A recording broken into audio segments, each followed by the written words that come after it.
Okay, it's time to start the regular board meeting of the Costa Mesa Sanitary District for February 23rd. Is that the date? Yes. Yes. I'm tired now. I can't even tell you what day of the week it is. If you would all, if you're able, rise and join me in saluting the flag. Pledge allegiance To the flag of the United States of America and to the republic for which it stands, one nation, under God, indivisible, with liberty and justice for all. Vice President Uten. Remember my normal prayer. God grant me the serenity to accept the things I cannot change, courage to change the things I can, and the wisdom to know the difference. Amen. Up. I thought you might be giving a prayer or something for the United States hockey team tonight. Watching the people attending the meeting. Yeah. Okay, Madam Clerk, the roll call, please. Dr. Cheyenne Wright. Here. Dr. Nicole Wiltshire. Here. Secretary Arthur Perry. Here. Vice President Robert Uten. Here. President Mike Schaefer. Here, thank you. Late communications, None, Mr. President. and we have no ceremonial matters this evening, so we will go to public comments. Time for persons in the audience to make comments on items within our subject matter jurisdiction, not on the agenda. Sue, you have public comment.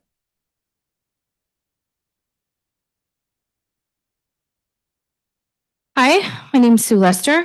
I'm making my comments, as always, as a ratepayer and member of the district and not a volunteer of the CAC. I have a lot to zoom through, so I'm just going to be quick.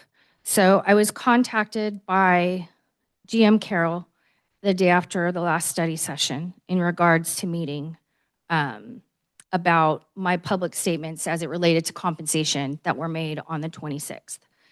We texted back and forth, and at that time I told him that I was upset about comments that some of the members of this board, not including Director Perry, made about me at the last study session in my absence by name that weren't true. Since that time, I had the opportunity to meet with you, President Schaefer, Director Uten, GM Carroll, Cindy Brenneman was also there, and I think we cleared up the miscommunication as it related to the statements of you, Mike, saying that I refused to meet with you because that wasn't true. And Bob did attempt to contact me, but he never sent the text messages and there were no records of the calls. Now, prior to this meeting, I made a public request for records for emails, phone calls, and text messages relating to this if we couldn't come to an agreement that I wasn't ignoring you guys, which we did. In the process of getting those records and the meeting that we had and discussing my concerns with compensation, which I explained came directly from district council's handout that he distributed saying that certain compensation items shouldn't have been paid or weren't eligible for payment, but it could be changed so they would be eligible for payment. So we talked about all that at the meeting. There was also some discussion about the board being concerned about me as a member of the CAC, which was news to me at that point. And I think we cleared a lot of things up. It was a good, productive conversation, I felt. The thing that concerns me is that I made a request for public records on the 12th. Those public records include an email from Director Wright that's dated January 18th, and I don't have time to read all of it, but the subject line is removing Sue from the CAC. So my feelings that some of the people on the board want to oust me, I guess, were justified. It continues to say that I attacked her. Actually, it says, have included public disparagement on the board, personally attacking me, threatening the board, which I never have threatened the board, undermining board authority and leadership, and contributing to a hostile, adversarial tone with the CAC, which I do not agree with. There's a lot of claims, but there weren't a lot of examples to back up those claims, which is concerning to me. There's been a lot of correspondence with me and the board, or me and the GM, or me asking for records that started on the 20th.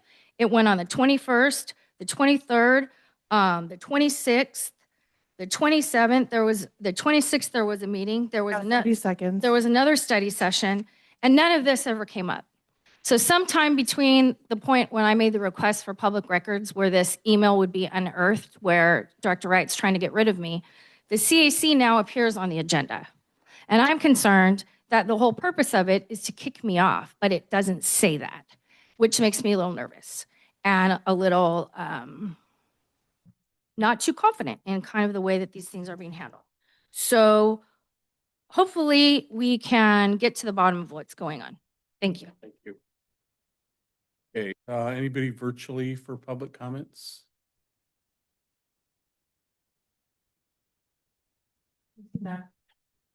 Okay, consent calendar. Items on the consent calendar are routine and can be acted upon by one motion. Do we have anyone from the board, staff, or public that want to pull an item from the consent calendar? I'll move for approval. Thank you. Second. Motion and a second. Discussion. All those in favor? Aye. Aye. Opposed? Motion to approve the consent calendar is unanimous. Okay, Scott, there's no public hearing, so we'll go right to general manager's reports. Thank you, Mr. President. Some of you might recall back on August 25th, 2024, the Board of Directors adopted ordinance number 139, which grants the general manager authority to approve out-of-state travel to conferences that are in Nevada or Arizona. Then any other conferences outside those states would need board approval. So tonight before you is approval consideration for sending a staff member, Lou Tran, to the Government Finance Officers Association's annual conference, which is in Chicago, Illinois. That will be from June 28th through July 1st. The total cost is $2,375, which is budgeted. Typically at these conferences, this is basically the premier conference for the finance staff. At this conference, it's finance professionals from all over the country. They meet, gather together. They learn any new accounting procedures from GASB, purchasing procedures, budget best practices. It's very informative and conference that's well spent for sending staff there. So staff is recommending that board approve sending Lou Tran to the GFA conference in Chicago, Illinois. So going in June, they should be thawed out from the snow bomb or whatever's hitting. Nice and warm. But Nice it's and like to be toasty. 95 degrees with 98% humidity. It'll be toasty. So is Lou ready for that, Caitlin? I mean, she can handle that weather? I hope so. Oh, we didn't hear you. Okay, is there any discussion on this? Second. We have a motion and a second to send Lou back to Chicago, and all those in favor? Aye. Opposed? Well, she'll be giving us a report when she gets back, If you want one, we can give. if she thinks it's valuable to us. Well, I'm sure she will represent Costa Mesa Sanitary District very well, and thank you to Caitlin and all of her staff for even having the opportunity to be as good as we are. So thank you. Okay, let's move to item 2. Thank you, Mr. President. Caitlin Tran will be giving this report. Thank you, Mr. President Mike. and members of the board. In front of you is the mid-year budget review for fiscal year 2025-26. Hang on 1 second, hang on.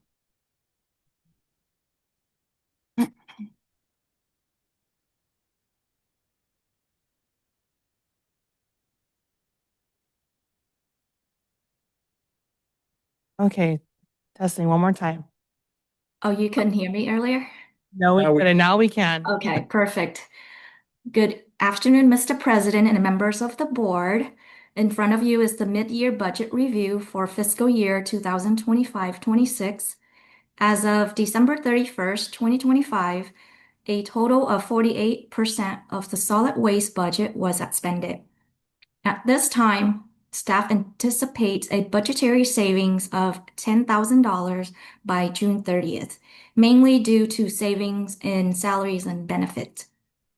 Recycling, landfill, and organics disposal tonnage has been trending upward.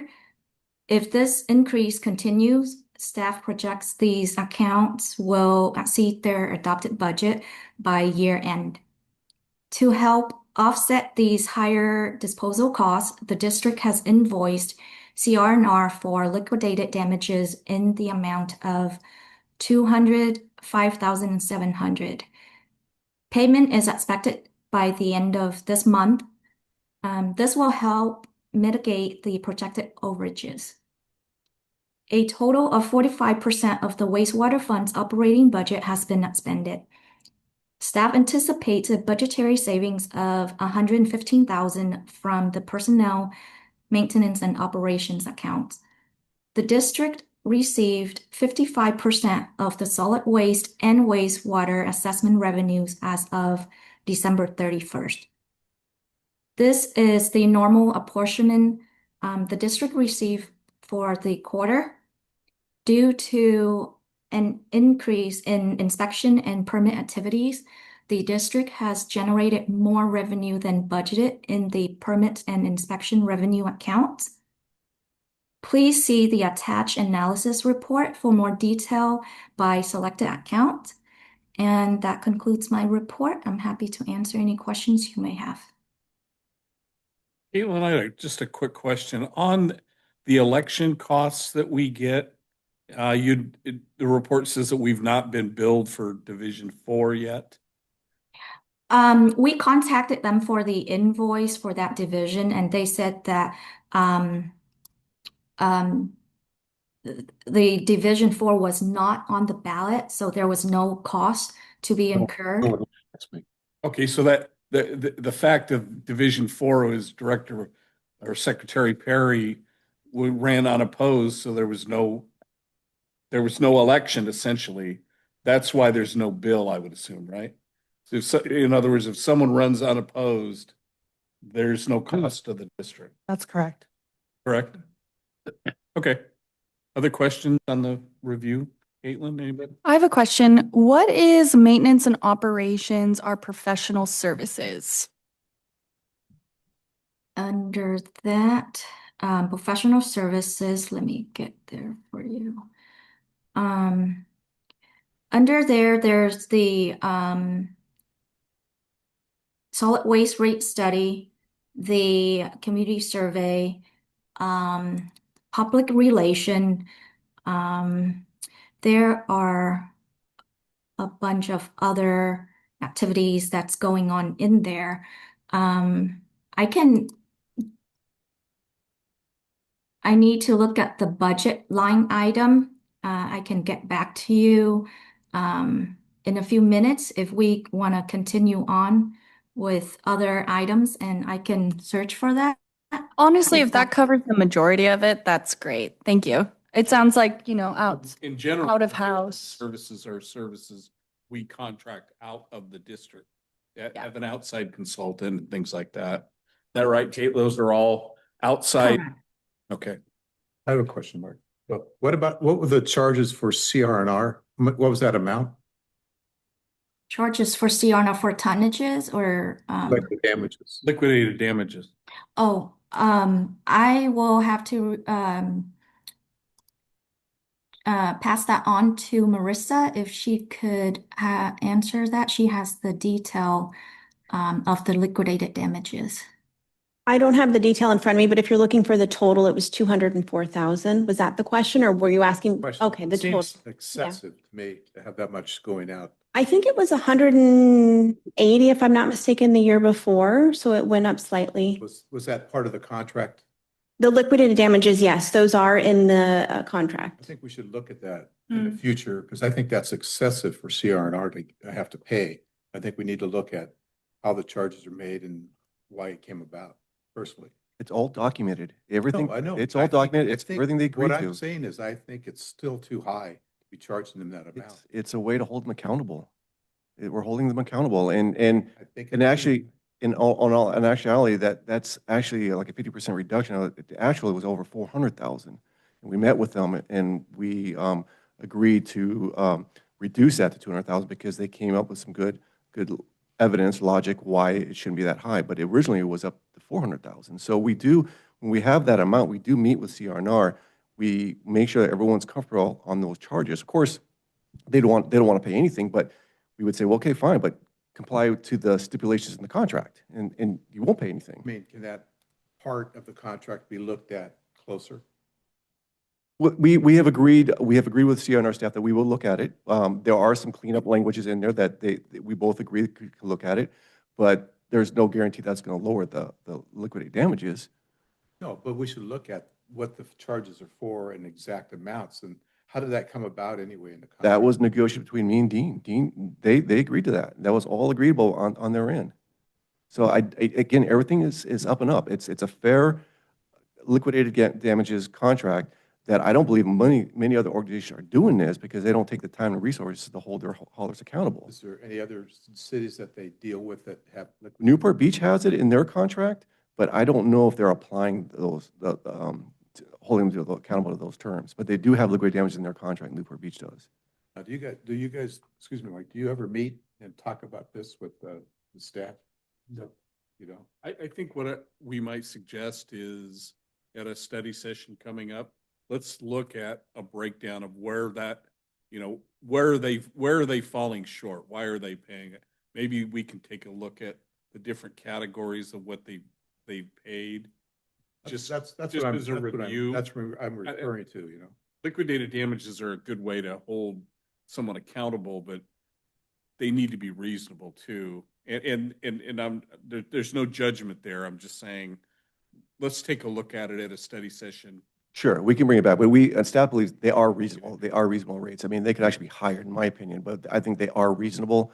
And again, before we submit everything we have everything documented, so there's nothing they can really refute.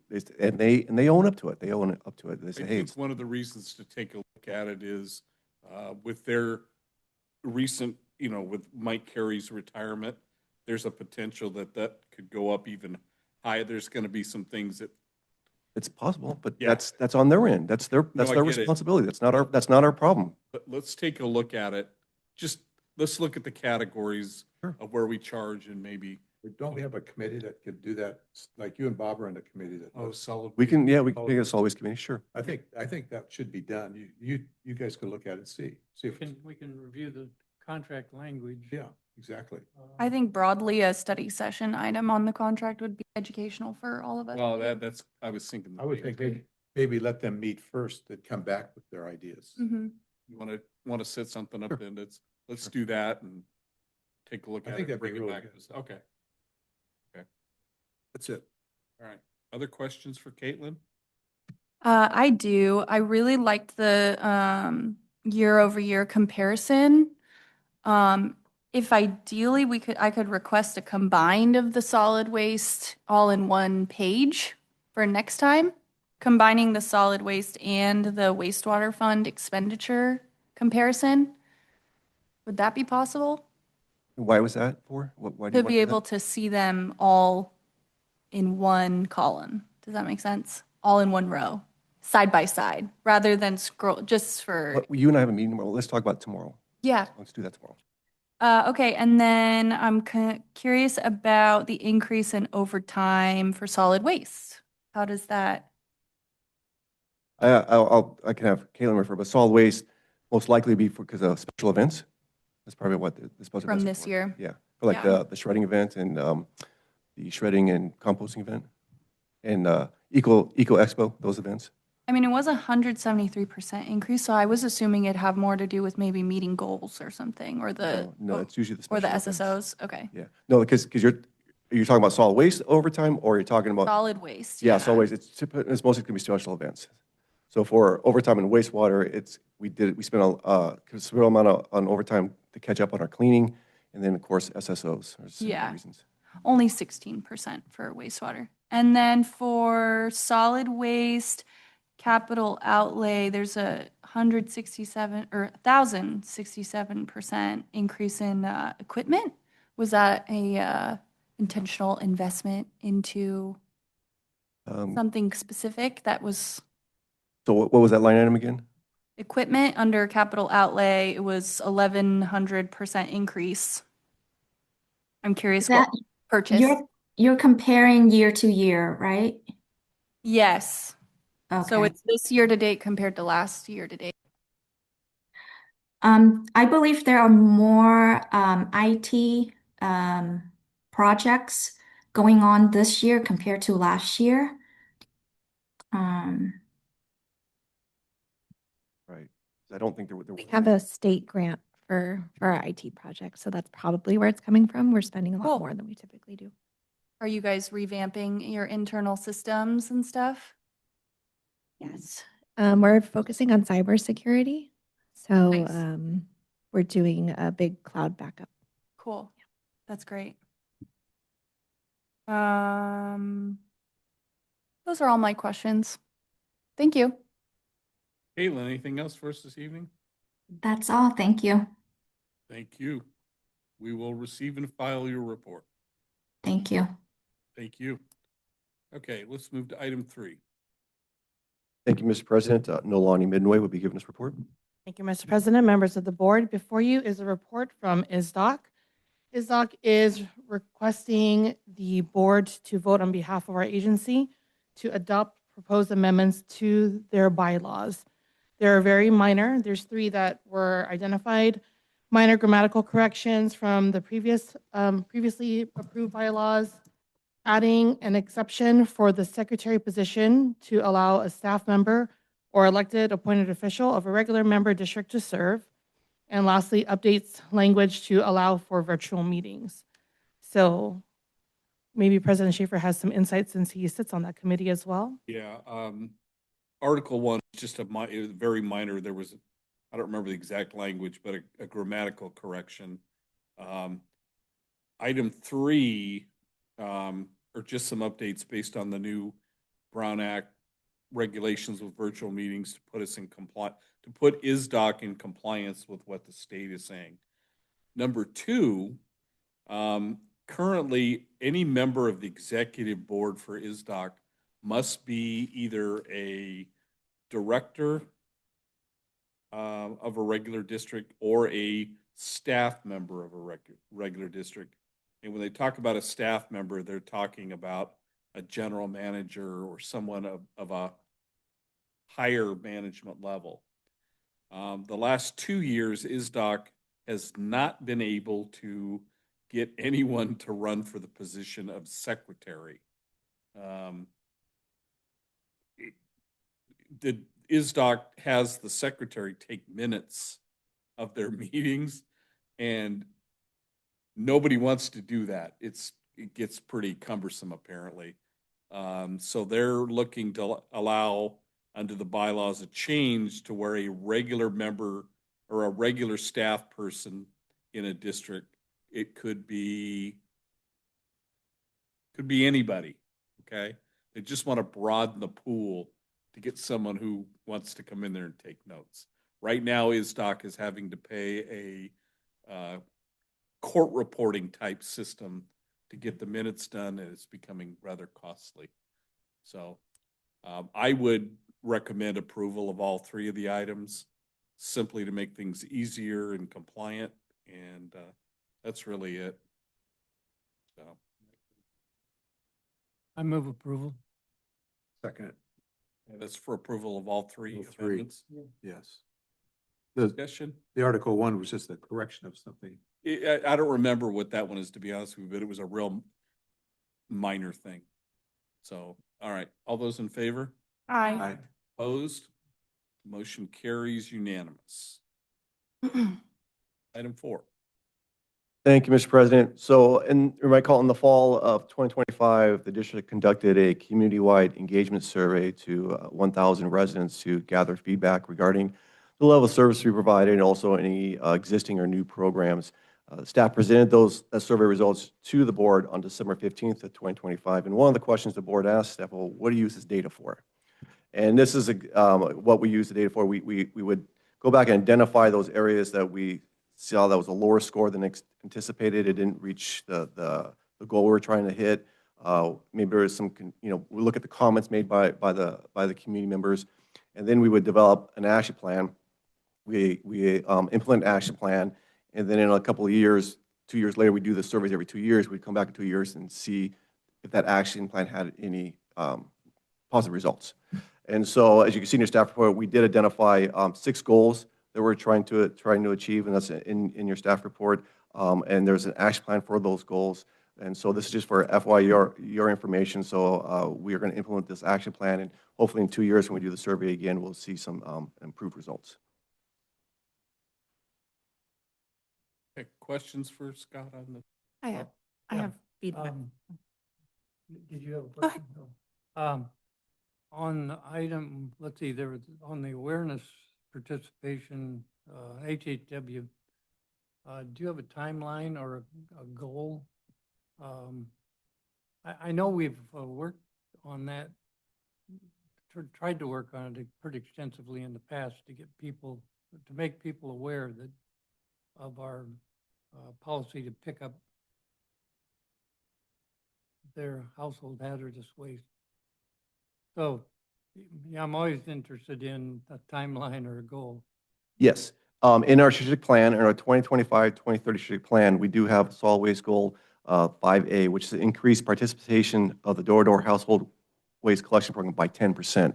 So the goal is to increase that by 10%. There, so it's established. Yes. And the second one was grow email distribution. Is that a strategic plan goal? Now I realize I probably should have looked at the strategic plan, but. Well, we do have a communication element in our strategic plan. This is specifically regarding the email. We do have in our, I believe in our plan to increase the number of people receiving emails and Social media stuff. social media. Yes, we do have that in our plan. I looked over the survey and a couple of things that thought staff might want to work on also is CR&R did not arrive for their services scheduled, and it was a pretty large percentage. It was, I can't read my writing. I think it was 73% said they did not arrive. So I think that's something you might want to talk to CR&R about. Yes, and that is one of the action plans is identified in the action plan, and it is one, and that is to meet with CR&R and to collaborate with them on how we can reduce those missed collections. Oh, I don't have my, that particular item. Another one was, does a strategic plan have, or the survey said that nearly 33% were unaware of the pails that we're trying to get citizens to use to collect organic material. And that, 32% seemed like a pretty high number that they were unaware of it. So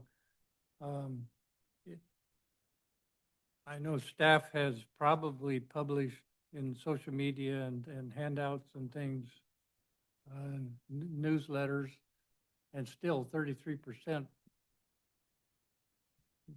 are unaware. Yes. It seemed like a pretty high percentage. Yes, For agreed. as much as we've tried, I believe. Agreed. And,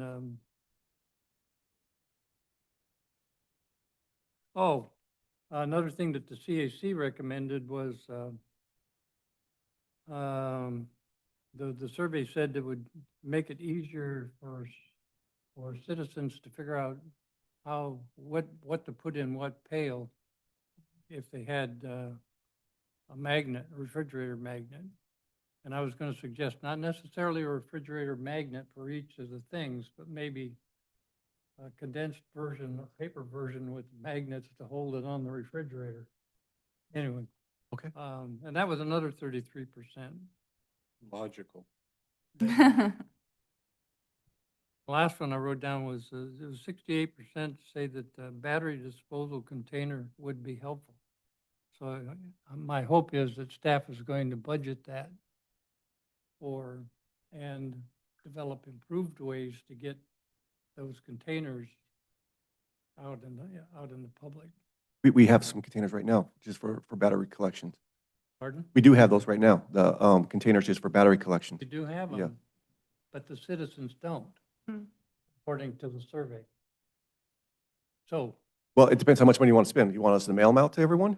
I mean, we can do that. I mean, primarily, we give them out on their events, and that's where people come in and pick them I up. don't want it to only be the events. Okay, yeah, It we has- do that. It has, I would like to see an improvement in that, and I Sure. think CR&R would because of the potential for their trucks to catch on fire from the Agreed. batteries. Yes. So maybe we could partner with CR&R to somehow fund or figure out a way with their communication. Mhm. Because Yes, I like it. right now, the public is not tuned in to what we would like them to do. Comment? Nicole's up. Go ahead. I have a question. Out of there's 6 goals, I think, here. Out of all of them, what's like the biggest in terms of magnitude? What's the biggest problem that you'd be addressing with these goals? 6.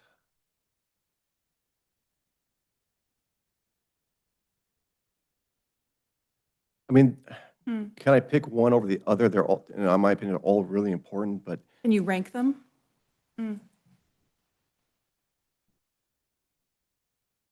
Is it recycling? yeah, I would definitely think, we heard there's confusions on what goes where. And so I think that is definitely still a work in progress, getting the word out of recycling. I do believe, missed collections, we got to keep that up there. For customer service, keep our customers happy. I think that's definitely, it's got to be up there on the top. I have a question, and this might have been on the survey, so I apologize. No worries. In terms of the missed collection, is this user error or is it CR&R? I think it's a little bit of both. Sure. Yeah, we do. I mean, it could be maybe the driver couldn't get access to the cart because there are too many cars nearby, and so they're worried about damaging the cart. There is definitely issues where people forget to bring the carts out, right? And then they call us after the truck goes by, and CNR does the good customer service, goes back and picks it up. So it does happen, yes. All right. It's not 50-50 though. I'd probably more like 70-30. 70s probably CRNRs because of a new driver. Oh, so the problem is CR&R, not residents, is what you're saying. It's I would say most of the CNR, but it's not all 50%. of it. Yeah, because it's they have new drivers that coming in because Yeah, they're it's gonna be sick. here, yeah. And they're not used to the route, and those are some big issues. Okay, so the action steps for number 1 is, let's see, research industry standards, and then collaborate with CR&R during monthly meetings to identify operational improvements and additional corrective measures. So this sounds like talk to CR&R about doing a better job, or? Yeah, so we currently meet with them on a monthly basis already, and so we want to address, well, why was if a cart was missed, or like, let's say a whole street was missed, well, why was it missed? And so we were going to meet with them and say, well, let's make sure it doesn't happen again. And what are you going to do to make sure it doesn't happen again? So those are the kind of discussions we have with them on a monthly basis. Right, okay. So it sounds like the recycling is the top thing. Yes, okay. So I'm going to try and stay in my lane of governance here. I'm just going to offer some suggestions. Sure. So I think that goals 2, 3, and 4 are basically the same thing. I think that they all go together. So increase awareness and participation in household hazardous waste, or maybe just 3 and 4, actually, maybe 2. But 3 is reduce confusion around recycling regulations and guidelines, and then 4 is grow email distribution list.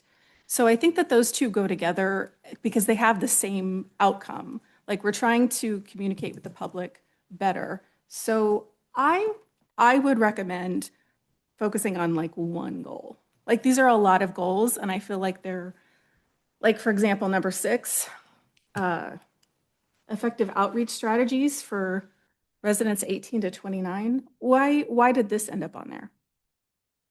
That seems to be I think a push to get more of I think we heard that in the survey that more of the younger population aren't aware of the programs we have available, and also to get them into the habit of sustainability efforts. Sure. Realistically, how many residents 18 to 29 have access to the CART system? I don't know how many have it. I would think it's a low number. I would think that. So I'm not saying that this is not important. I'm just saying there's a lot of stuff here, and I would recommend focusing on the thing that has the biggest magnitude, which is us trying to get our ratepayers to recycle more.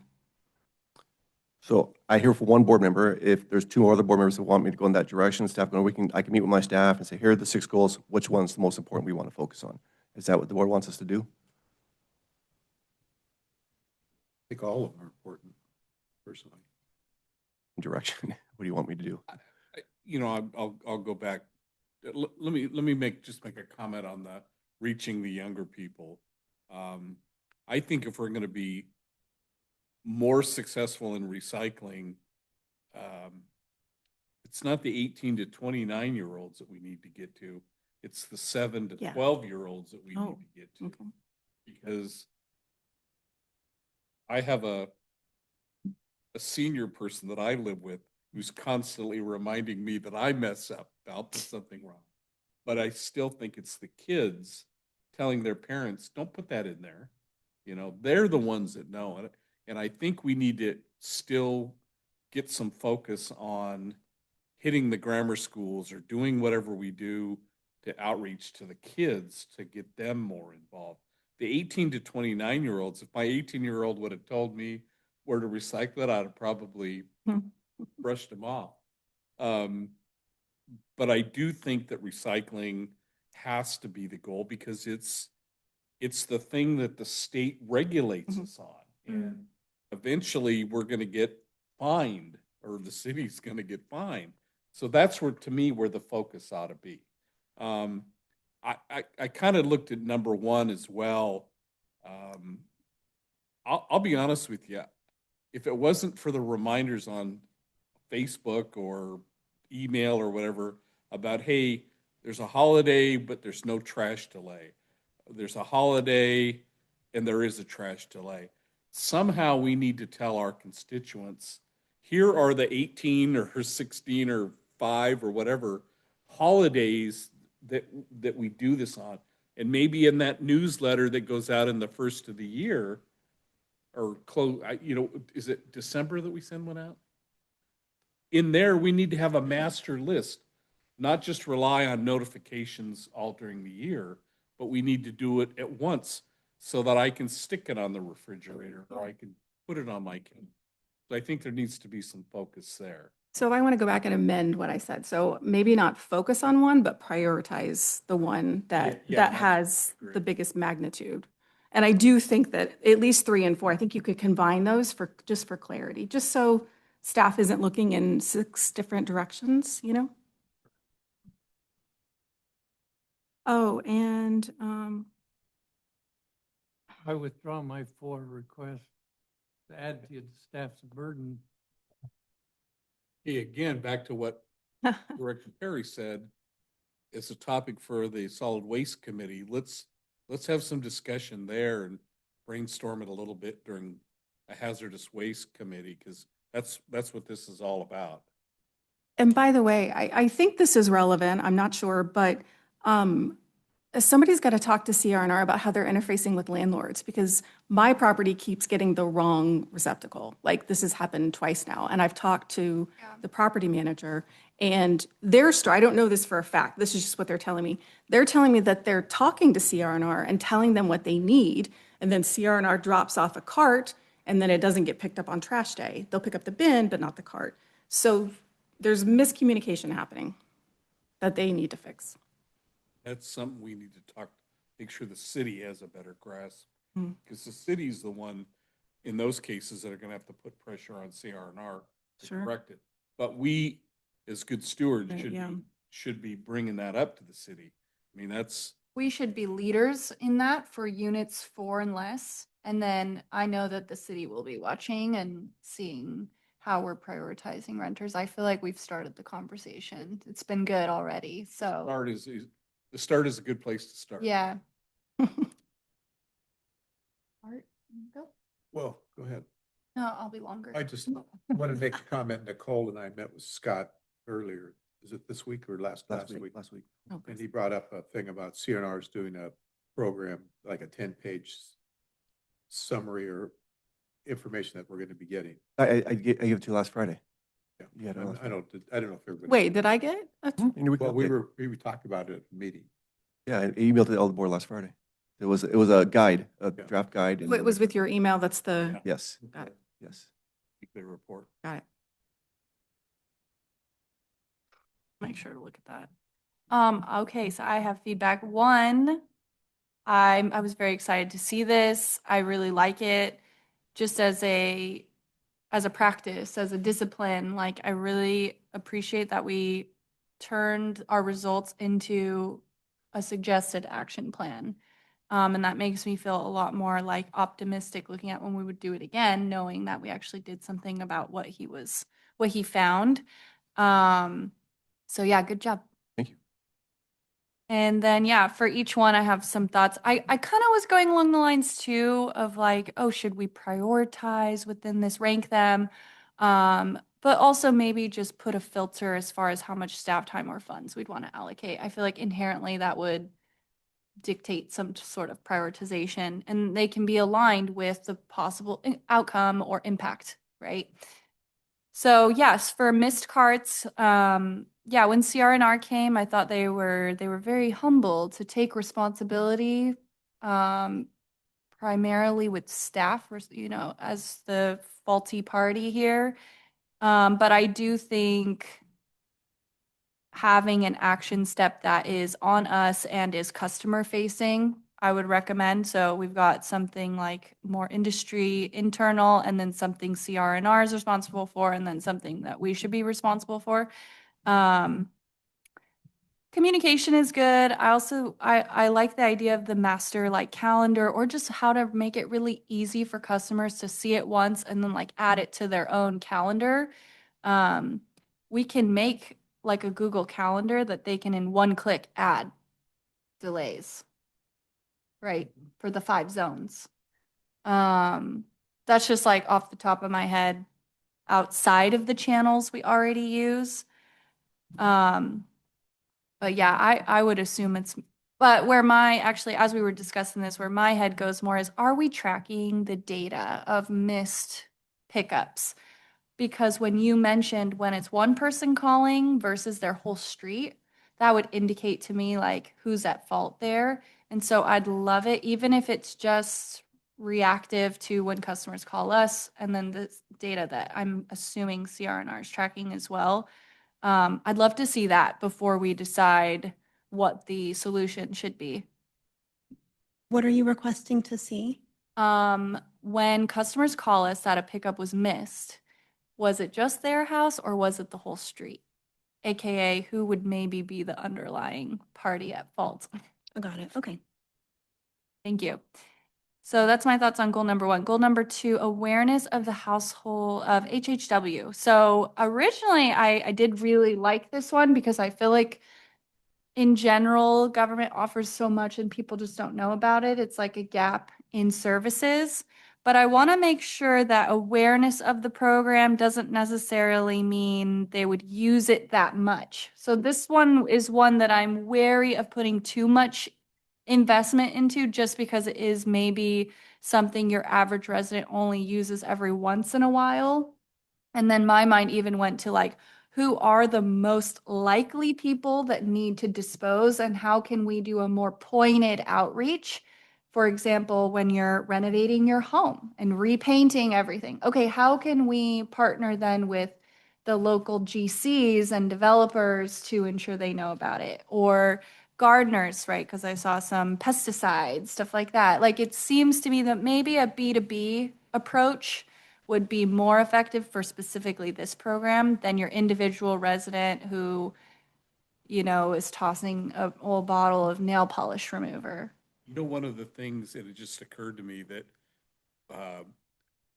amplifies a little bit the HHW program is the increased use of injections, Yeah. weight control.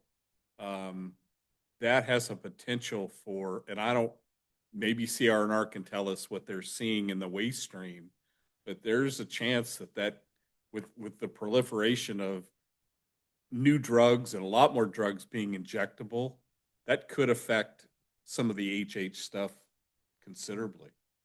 Yeah, spawns a little one pager in any like beauty or aesthetic businesses here in Costa Mesa. And what I really like that we do well is the portal to schedule pickups. It's very easy to use. So a QR code that goes to any of those services and is promoted with businesses rather than, an expensive mailer that's going out to everyone, I think that makes a lot of sense. I do just want to add that the HHW program is for residential collections only, so businesses are not actually eligible for the door-to-door program, nor are they eligible for the OC drop-off locations. Businesses have kind of a separate requirement to dispose of household hazardous waste, so they would need to use other collection. Yeah, you're right. It would need to be a B to B to C initiative because it would be, hey, businesses, if your customers are CS residents, please pass this on to them. So yeah, I think this one is important. The implications of not complying are, dangerous and really expensive. But I worry about just like how big the impact is, and I wouldn't want to put too much of our like creative juices and money behind it. 3, so we can all agree this one is super important. Reducing confusion around recycling. We have to report on this. Like you said, we might get fined, or you said we might get fined on it. And so we wrote collaborate with CR&R and promote Recycle Coach. I really like, I guess my only idea here was if we're going to double down and push for Recycle Coach, once again, possibly having a QR code on the trash can label itself. I like the trash can labels. I think they look nice, actually. I think CR&R did a good job with those. So just doubling down on any existing educational material sponsorships, our kitchen magnet, like anytime we're going for a new run of print, let's plug in Recycle Coach there, if that's, because we're already committed to it. And I think it's also a really good, like, user-friendly tool. But in general, I feel like this is a bigger mountain we have been trying to climb, and I know we're going to try to hit it from all angles. So And it's making progress. It really Yeah. is. It's just, it's getting the word out. So I think every year we're seeing some improvements.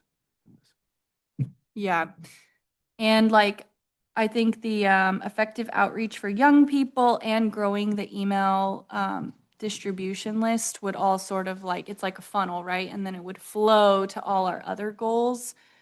I just would want to make sure that we're being really like intentional as far as it being like high quality, because with both social media and even email, more doesn't mean better.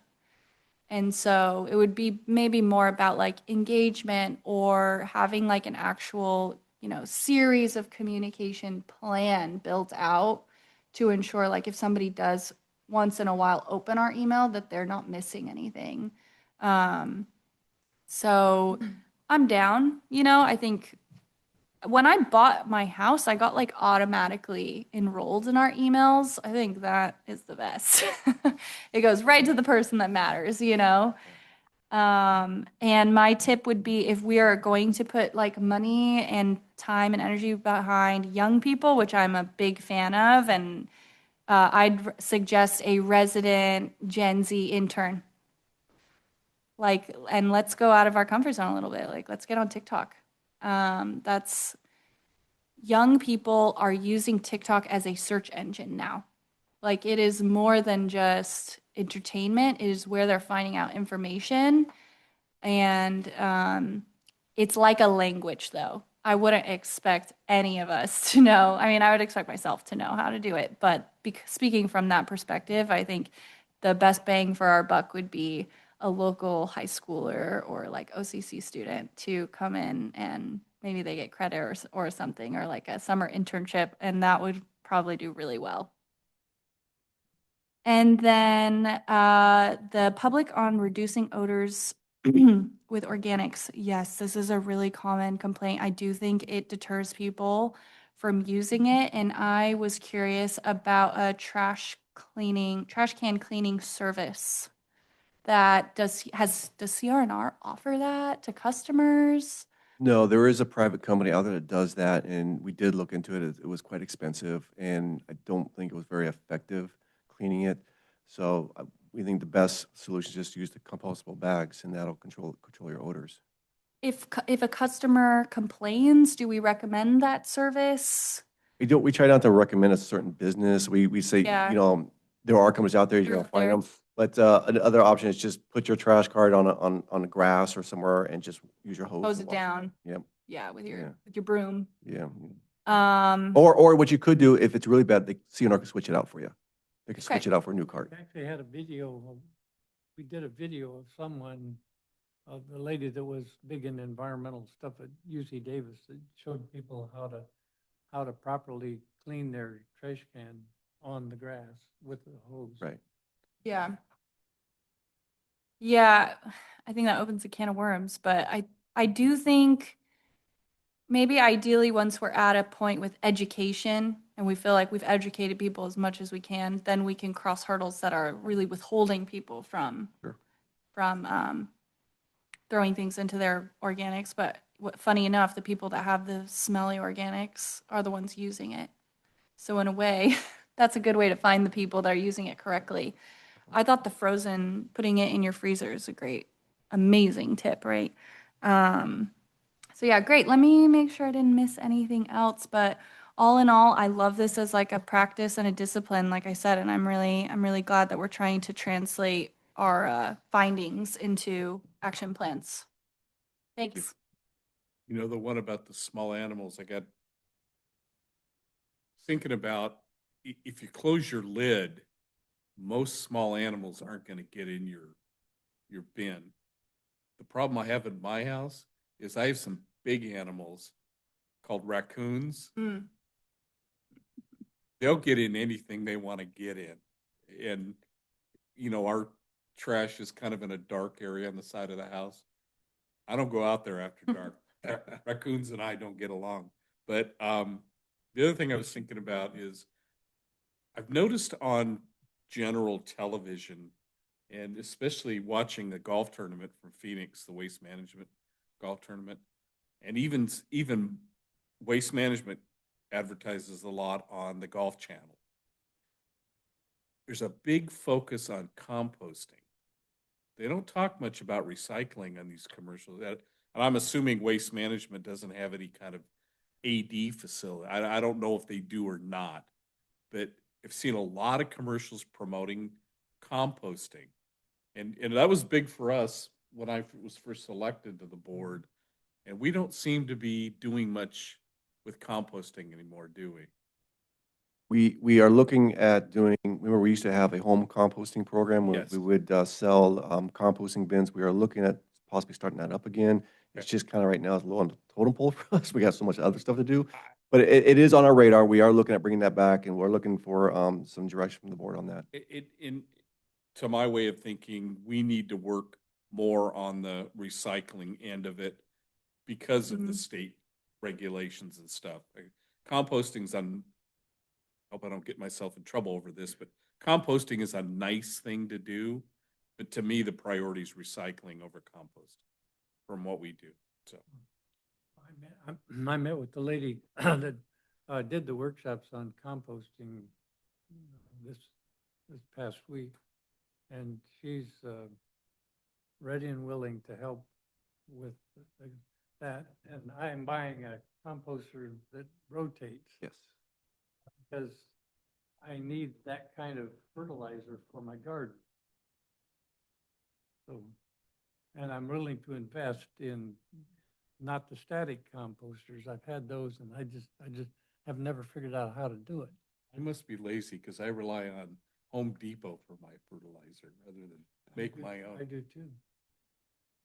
I have another about educating and talking to our customers. I spoke at a community event last week with like a decent amount of people, and they asked a lot of questions about recycling. And you're right. I feel like there's this anxiety, like I'm told this can be, but then I'm getting mixed feedback. And for the people who want to try, I almost feel like we should have a messaging that really stands out and is more along the lines of like progress over perfection.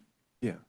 Like just try. It's okay if it's not perfect, but at least you're trying. And I think that would really stand out because I think they're getting bombarded with this and that and this tiny little thing you maybe use once a month. You know, it's very overwhelming. And then I think it's a feeling of defeat, like, well, I'm going to mess it up anyways.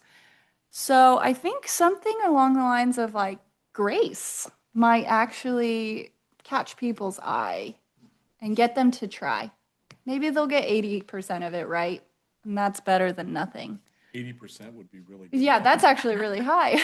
I was Yeah, at that's that what I- meeting and they are really concerned. Like they're invested in it. They want to do it right. Like they're really concerned. So let's. Yeah, and they're talking to their. I spoke at one of our neighborhood watch in our neighborhood, and they were confused, and we talked a lot about recycling, and I was part of the program. The other part of the program was the police department, and maybe my neighbors were just kind of kissing up to me, but they all after the meeting said that part about recycling was better than listening to the cops talk. So they are confused, and they are anxious to get the information. Or if we're gonna hire a Gen Z marketing consultant, maybe there's like a phrase that they can come up with, like similar to like righty tighty, lefty loosey, like something that is easy to remember but tells them like what goes in what bin, basically. I love that, obviously. So, Marissa, I have a professional question. So like sometimes on a recycling, like a plastic bag, you know, that little symbol that they put for recycling, there's a line through it. I assume that's non-recyclable if there's a line through it. Yeah, I don't know that I can say I've seen that particular symbol, but yes, if it's got a line through it and anything bag, film related wouldn't be recycling, so that would be. Next time I see one, I'm gonna cut it Yeah, out. if you and bring it to could. you, okay? That's actually beef jerky. Anyway, public comments. I'm gonna open for public comments. Sue, you had a comment on this item. I just wanted to share a positive experience that relates to one of your guys's points that you're focusing on, missed trash pickups. Historically, it would be if you went online to report the pickup, you could only report your own address. And then you had to write in the notes what other addresses were missed, if other addresses were missed. And I live on a street where that happens a lot because, or it used to, it's way better now, because it's an entry or an exit point. So they come in and then they either come in my end of the neighborhood or they leave my end of the neighborhood. So half of the street historically would get missed in this little block where there's only 5 houses on each side. And the last time that it happened a few weeks in a row. And when I went in to report it on the website, it now asks you, are you the only house that got missed or was it multiple? And then there was a space for you to put all of the other addresses in there. And that wasn't like that. And I don't know when you guys changed that, but that's awesome. And I think that's going to make a huge difference because more often than not, a lot of the people, and I'm speaking for my neighbors specifically, they get home really late. They're just pissed that something didn't get picked up. They don't call anybody, they just complain about it. Or maybe one person will call. And so now they have the opportunity, and I shared with them that one person can report the whole street, and the district knows what's going on because you guys didn't always know if it was just one house or if it was 40 houses in the same tract. So I just wanted to compliment you guys on doing that, and I think that's going to make a huge difference, and it made things a lot easier. And it's super user-friendly. So I just wanted to share that. Okay, other comments? Then we will receive it. Thanks for listening to our comment. That was good. Okay, item 5. Thank you, Mr. President. So this item was requested by the board to be placed on tonight's agenda. It's the Citizens Advisory Committee. And in your staff report, it is basically just a history of the CAC, why it was formed, when it was formed, also describes some of the changes that have been made since it was formed. And so that's in your staff report. We also want to mention that on a staff's perspective, the Citizens Advisory Committee has been extremely helpful to us. They do provide us great input, great suggestions. They do volunteer at special events. It has, in our opinion, staff's opinion, it has been a great decision by the board to create the Citizens Advisory Committee to help, bridge that nexus between citizens and our governing agency. As you know, a lot of people don't know we exist, and so this has really helped get that word out about us, and getting excited about recycling. And I know wastewater can be exciting, but at least people know about wastewater. But it's been, in our opinion, it's been very beneficial to us. So it's before you, just for tonight, seeking direction. What do you want to do with this, with the CAC? So looking for some comments and directions from the board for tonight. Comments? Anybody? Sure, I'll kick us off. Go.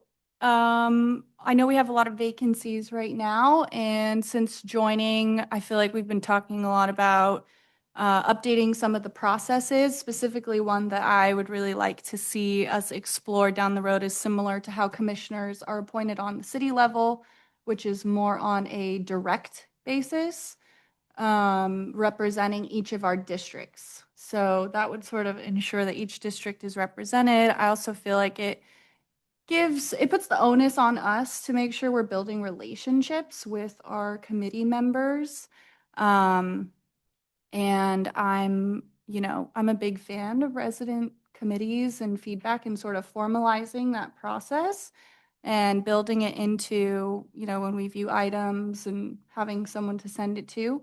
I do feel like we're at a point now where we do have more of a new board dynamic, and I'm feeling not very, involved in what you guys did in the past. And so I would definitely like us to explore changing things moving forward.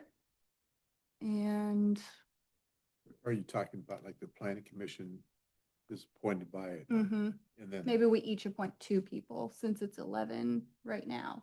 Maybe the president gets an extra or something. I like that concept, really. Yeah, first and foremost, I'm not in any way, shape, or form going to sit here tonight and say we need to disband the Citizens Advisory Committee. I agree with staff that it has provided some excellent advice to us or direction. Having sat as a city council member and having been a parks commissioner who was appointed by a specific city council member, and in my role as a city council member, I selected my own planning commissioner, my own parks commissioner. I think those were the only 2 during my tenure that we had a chance to select. I like that idea. I think the engagement with the member, it puts more of an onus on us to make sure the things that are outlined in the committee are done the way they should be done. And that's not that's not anything on the current CAC, because they are doing some things. They are doing the things they're supposed to do. As far as the 11, I think it'd be really beneficial to do 2 for each of us, which makes 10. And then the board as a whole would have like An at-large member. an at-large or a public member. They do that on LAFCO, where they pick a public member who's kind of, like you said, Cheyenne, at large. I personally like that idea of being able to hold myself accountable for the 2 people I have on the committee. Right now, I'll be honest with you, the questionnaire that goes out to people to want to be on the committee doesn't give me enough. In other words, some people will write, I'd like to be involved in my community, and that's all they put on there, and we might select them because they're the only ones who have applied. It's really encouraging the numbers of people who have applied recently. I'm glad to see the community members involved and want to be on the CAC, but it may be a time to adjust this and Yeah. try something. I think the interview process can be revamped. In establishing the direct appointments, I think that does solve a little bit of the filtering and ensuring they're like serious candidates. But obviously, we'd still have to agree as a board to support each person's. Right. I've always been a little discouraged on 2 things. When we have new applicants, They rarely come in when we do the appointment. Yeah. The other thing is, other than some really good members now who are diligent about coming to board meetings, we have a lot of people who never meet that requirement that they come to board meetings. And I that bothers me. So maybe we do need to look at some changes with this. So. Furthermore, I would like to share that I'm very dissatisfied and concerned with the current CAC leadership. I believe that ever since my appointment, there has been unprofessional behavior that we should not be professionally tolerating and is getting in the way of us functioning as an executive board over an incredibly valuable asset. And so whether we'd like to talk at large about how that has impacted the current CAC, what's the word I'm looking, culture, or if we'd like to discuss individuals that have been, in my opinion, behaving with little to no consequences from us as the overseeing board, I'd like to open that up for conversation as well, and what you guys think is the best way to handle this. In light of the structural changes we're also looking to explore anyways. I like the idea of the process that you were talking about. Doing that now for him. Take all the new applicants. We would pick the 2 from my district. I think I only have 1 right now. No, everyone has 2. Do I have 2? Okay. They could reapply for that position. Or we can get the word out to people that I know that would be really good for the committee. I think we should be doing that immediately, personally. Mm-hmm. I want to say that I agree with Director Wright. I feel like there has been some really adversarial and confrontational behavior ever since Director Wright's appointment. I think it's related, and I think that should be addressed. Okay, so we have some direction, I think. I'm gonna open it for public comment, and then we can talk about what next steps we want to take. So go ahead.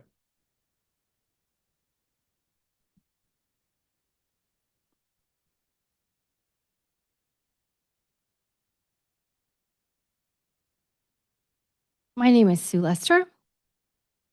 In this instance, I would imagine that I'm speaking as a member of the CAC and as a resident who happens to be a volunteer. Based on the email that I saw that Director Wright wrote to you, President Schaefer and Scott, where it says she just wants to remove me. So I'm not exactly sure why that isn't being addressed specifically right now.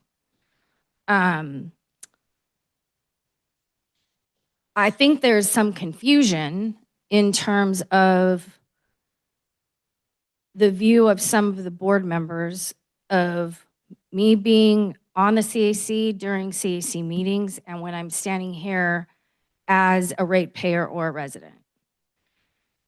We talked about it a little bit in the meeting that we had. And according to the CAC handbook, if I'm speaking as a member of the public, I specifically have to say that. But there's concern that by me saying that, it draws attention to the fact that I'm on the CAC. So I asked the question, when you're a volunteer and you're a member of the CAC, does that then preclude you from having the ability to speak freely as a member of the public based on your First Amendment right? And of course, you guys said no, that doesn't preclude me from that. If I'm saying something here versus if I'm saying something at a CAC meeting, if I have a question about something and it's not on the agenda or a comment, when at the CAC is it appropriate to ask those questions? I was told at one point I shouldn't ask the board members present questions ever, which we've always asked you guys if we want clarification on something, and that's never been a problem. So, you know, I would just like to see the board members be honest and give specific examples, because it had nothing to do with me not being appointed, because I was not surprised by that. I'm the same person now that I've always been with you guys for the last 9 years. I have hammered Director Perry over on different things where I questioned compensation or I questioned CPI increases. That anybody would be surprised that I would make comments about compensation or benefits is shocking to me, because my background is in HR. Of course, I'm going to voice my opinion. And I think as a whole, I'm very supportive of this body and very much so of this establishment, the people that work here and the ratepayers. But I don't think any sort of adverse action should be taken against me for comments I've made as a member of the public. That to me is so out of bounds. And when I asked the other day, okay, so what do I do? Nobody said anything. If I'm supposed to distinguish between my position on the CAC and my position standing here, and I do, it draws attention. But if I don't, it goes against what I'm supposed to be doing. And I'm not fighting with you guys or picking a fight or trying to disparage you. I've never threatened anyone on the board. I've never accused anyone of wrongdoing. I've never done any such thing. So based on this email that was unearthed, because I had a bad feeling that there were some board members who were out to get me. And you know that saying, if you're paranoid, just because you're paranoid doesn't mean somebody's not after you.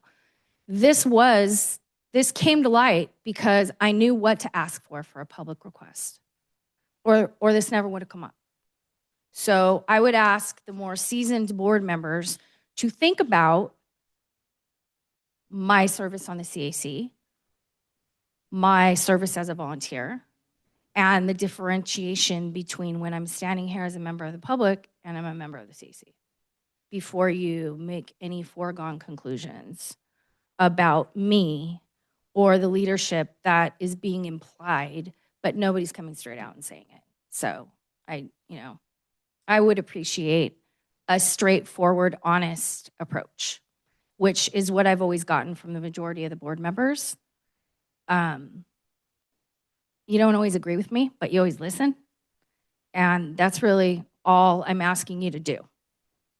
Thank you. We have nobody virtually requesting comment. Okay. What's our game plan then? What's our game plan? Well, I think at this point, the feeling I'm getting is that the current existence of the CAC is going to continue. We're going to have a CAC, but we're looking at making a change to the members of the committee. That's the only thing that I'm And the looking way in which we way in establish. which we establish members, right? No, I think that is a great idea you have. I That think, can we? Not necessarily How my do you I idea. think we need to address the existing behavior of our members, though.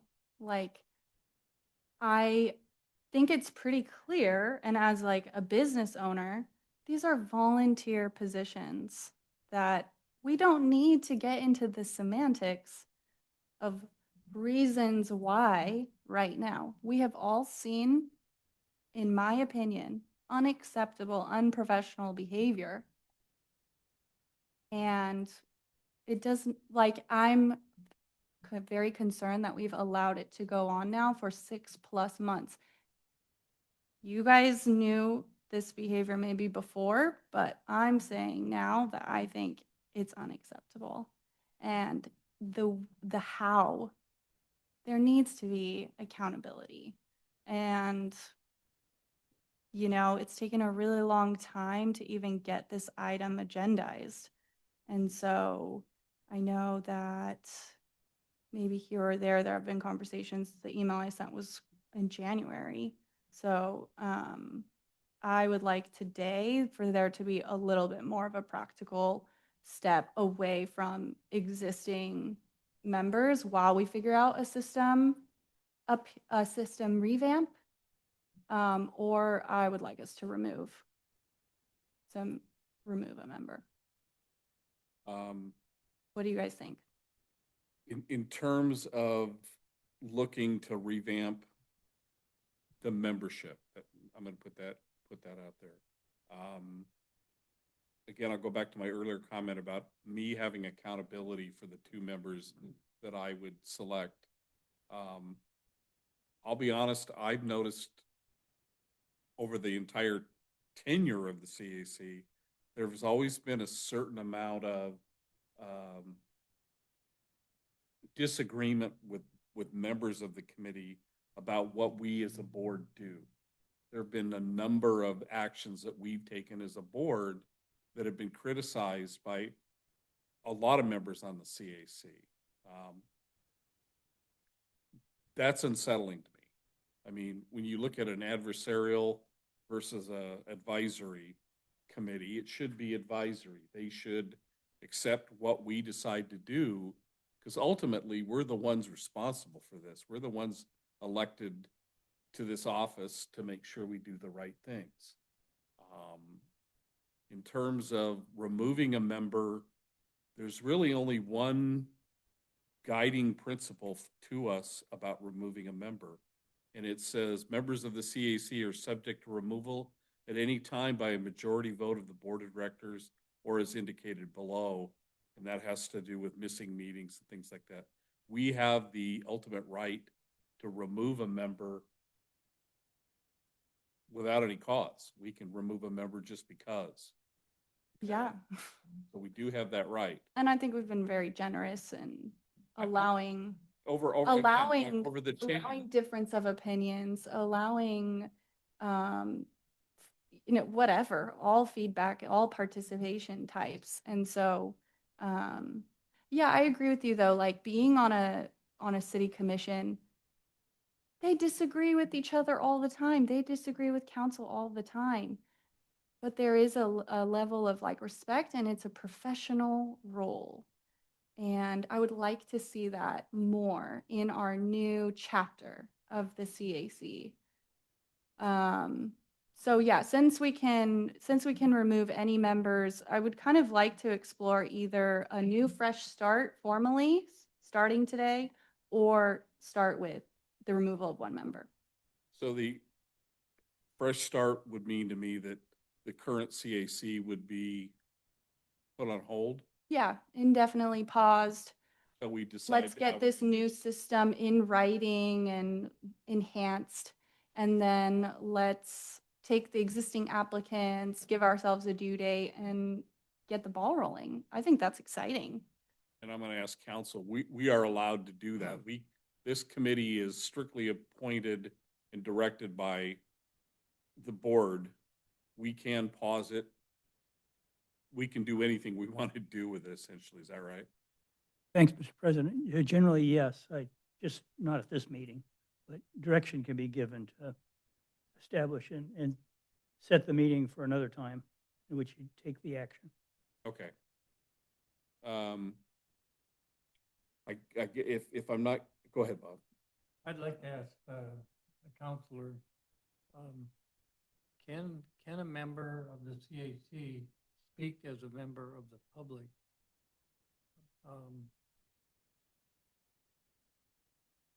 I guess that maybe that's too general, but If I could answer that, generally the member can speak as a member of the public and say whatever they want, but they also hold their position at your pleasure, and you can remove them whenever you want for, almost any reason you want, but maybe there's a few reasons you can't remove them for, but generally you have the full authority to, if they're no longer your pleasure, to remove a person from office. You just have to notice it on the Brown Act action item appropriately.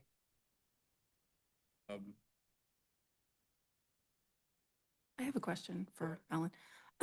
Is there a way for the CAC chair to communicate with staff and board outside of public meetings like this?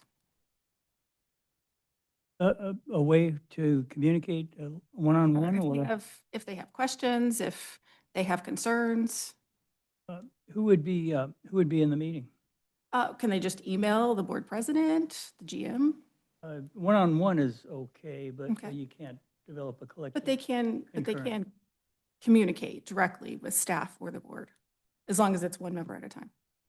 Is that what you're You saying? can communicate with staff too, but they can't develop the collective concurrence also. They can email all five. We cannot respond to each other. I realize that. My question is, I just want to make sure that the CAC chair has a direct line of communication outside of public meetings. Yes. Okay, that's what I wanted to understand. I think that might have been what, maybe, I don't want to speak for you, what Bob was getting at by asking is there, if someone is the chair of the CAC and they're also a citizen and they have the right to come to public comment, is it a conflict of interest? Because it could be seen as them leveraging their platform as the CAC chair. That's my concern. So I have a question. If the item we're seeing today is about CAC policy, why can't we vote on a CAC policy change now? Well, I think it's been, the Brown Act says you're supposed to give notice to the public of the action that you're going to take, or at least a range. At least the suggested this is- actions, gotcha. Yeah, this just says Citizens Advisory Committee, give direction to staff. So yes, you can give direction to staff about, we want to see the CAC look differently, or we want to change the composition, or any number of things, but it needs to be on a differently worded agenda to take the action that you may be wanting to take. Yeah, that makes sense to me too. Are we going to direct staff to do that then? What do you guys want to do?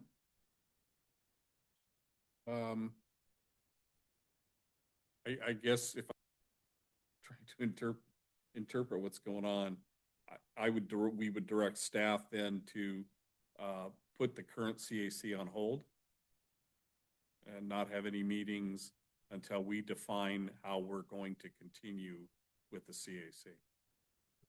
So no meeting next month. And get it on the agenda for next month. Or as an alternative, that is, they are currently members of the CAC. We could have the meeting with one subject on the agenda, and that's to inform the CAC what we're planning on doing. That would be the Maybe only, have you go and that would be speak. with, I guess, with me and with you, Scott. We would have one agenda item, just informing the CAC that we're looking at possible changes to the makeup of the committee. And I feel like we're all on the same page. Do we all like the direct appointments model possibly? Yes. I do. Cool, yay, Bob, you okay with that? great. Does that give you any sense of what we need to do? Well, so I understand the board wants to change the policy as how you appoint a CAC member. So each board member will pick 2 applicants who reside within their division, and then the board will appoint as a whole governing body the 11th CAC member. Got that?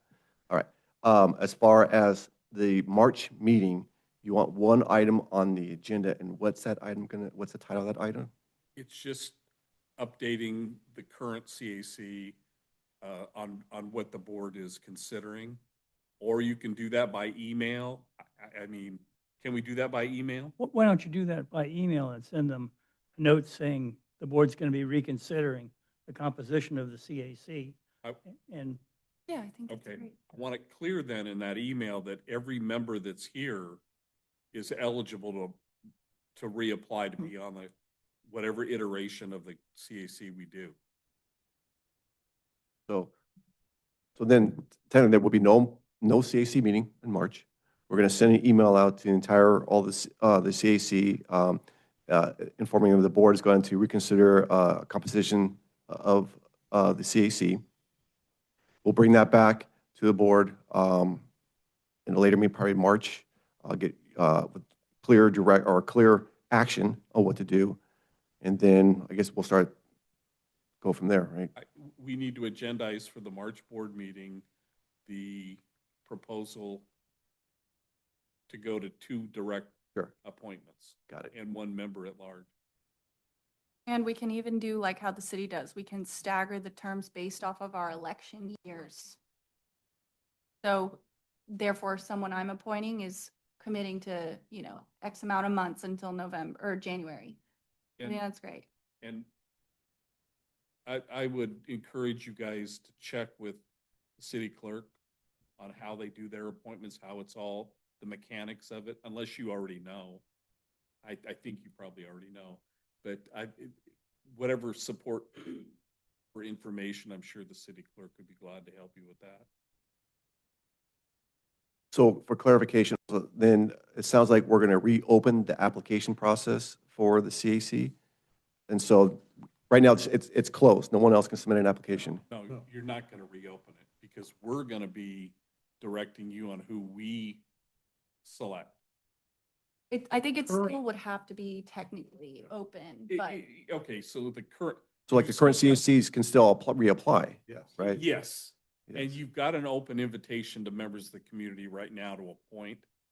I think we can still accept those and put them in the pool with who we're looking at. That's going to be a little more work for you guys which shouldn't be too much, determining which division they're in. So each one of us are going to get a pool of candidates already. Yeah, exactly. We come from the current members also. Right. Yeah, I highly encourage the current members to want to apply, would hope. It's not going to change. The only thing it's going to change on the CAC is who makes up the CAC. Their processes and their procedures and everything else. We're not asking to change anything in the handbook or the. Just how you select your CAC members. Just how we select the members. Got it. I think we should maybe formally state that until those new appointments are made, we're pausing meetings. Yes, Just in case this takes 3 months, hopefully not. for administrative purposes. One last, so before I send an email, is it okay if I send it to you, President Schaefer, to get your blessings before I send it off? Omni Patri et Filii Spiritus Awesome. Sancti. I'll send you a draft. Oh, my Latin. Wow. Okay, any other discussion on this item? Staff has direction? All right, thank you for your diligence. All right, let's go to Mr. Esker. Good evening, honorable board members. Thanks for giving me speaking tonight. Few things. I'm going to talk about 4 projects unless you have others you want to ask questions about. But the first one is project 346, which is the Harbor Overflow Addition. As you know, it's in design. I did provide a little display and the last time I corresponded with the board.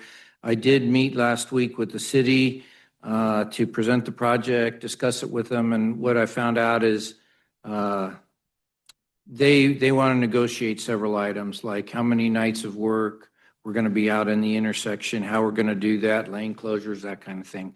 So we did talk a lot about the water district project, and I'm going to school on the water district engineer, chatting how they did their project, and I'm bringing that information back to the city next time we get together. But we are moving forward. We are getting information. We're providing them with a work plan or lane closure plan, and they're looking that over and will be giving us comments anytime now.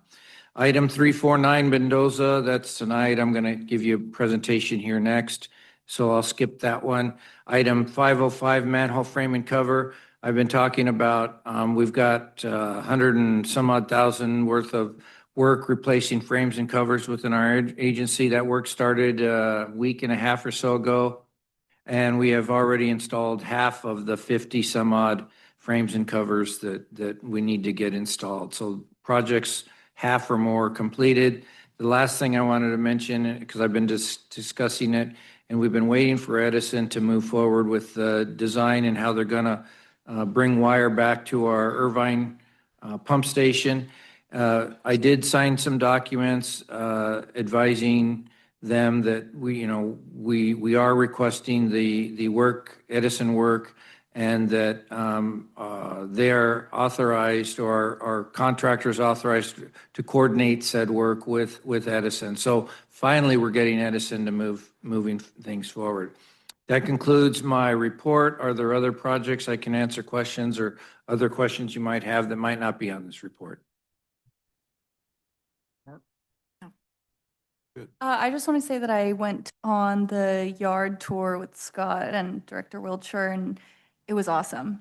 It really helped me understand like some of our technologies and tools that we use. Jesse showed us his dashboards. So that, along with your CIP more in detail presentation that you did at our last meeting, I feel like has been really good, like hands-on learning. So thank you. Thank you. Great picture of you lifting a manhole. Right. I noticed you didn't, No. I mean, there was no picture. I mean, they were bragging to me how light it is, so I'm like, all right, I can do it. I accidentally touched something that went in the sewer, funny enough. So, yeah, it was really great. I'll make it an annual thing. Thank you. I wanted to say thank you as well. You guys did a great job and the staff is great. Okay, item 2.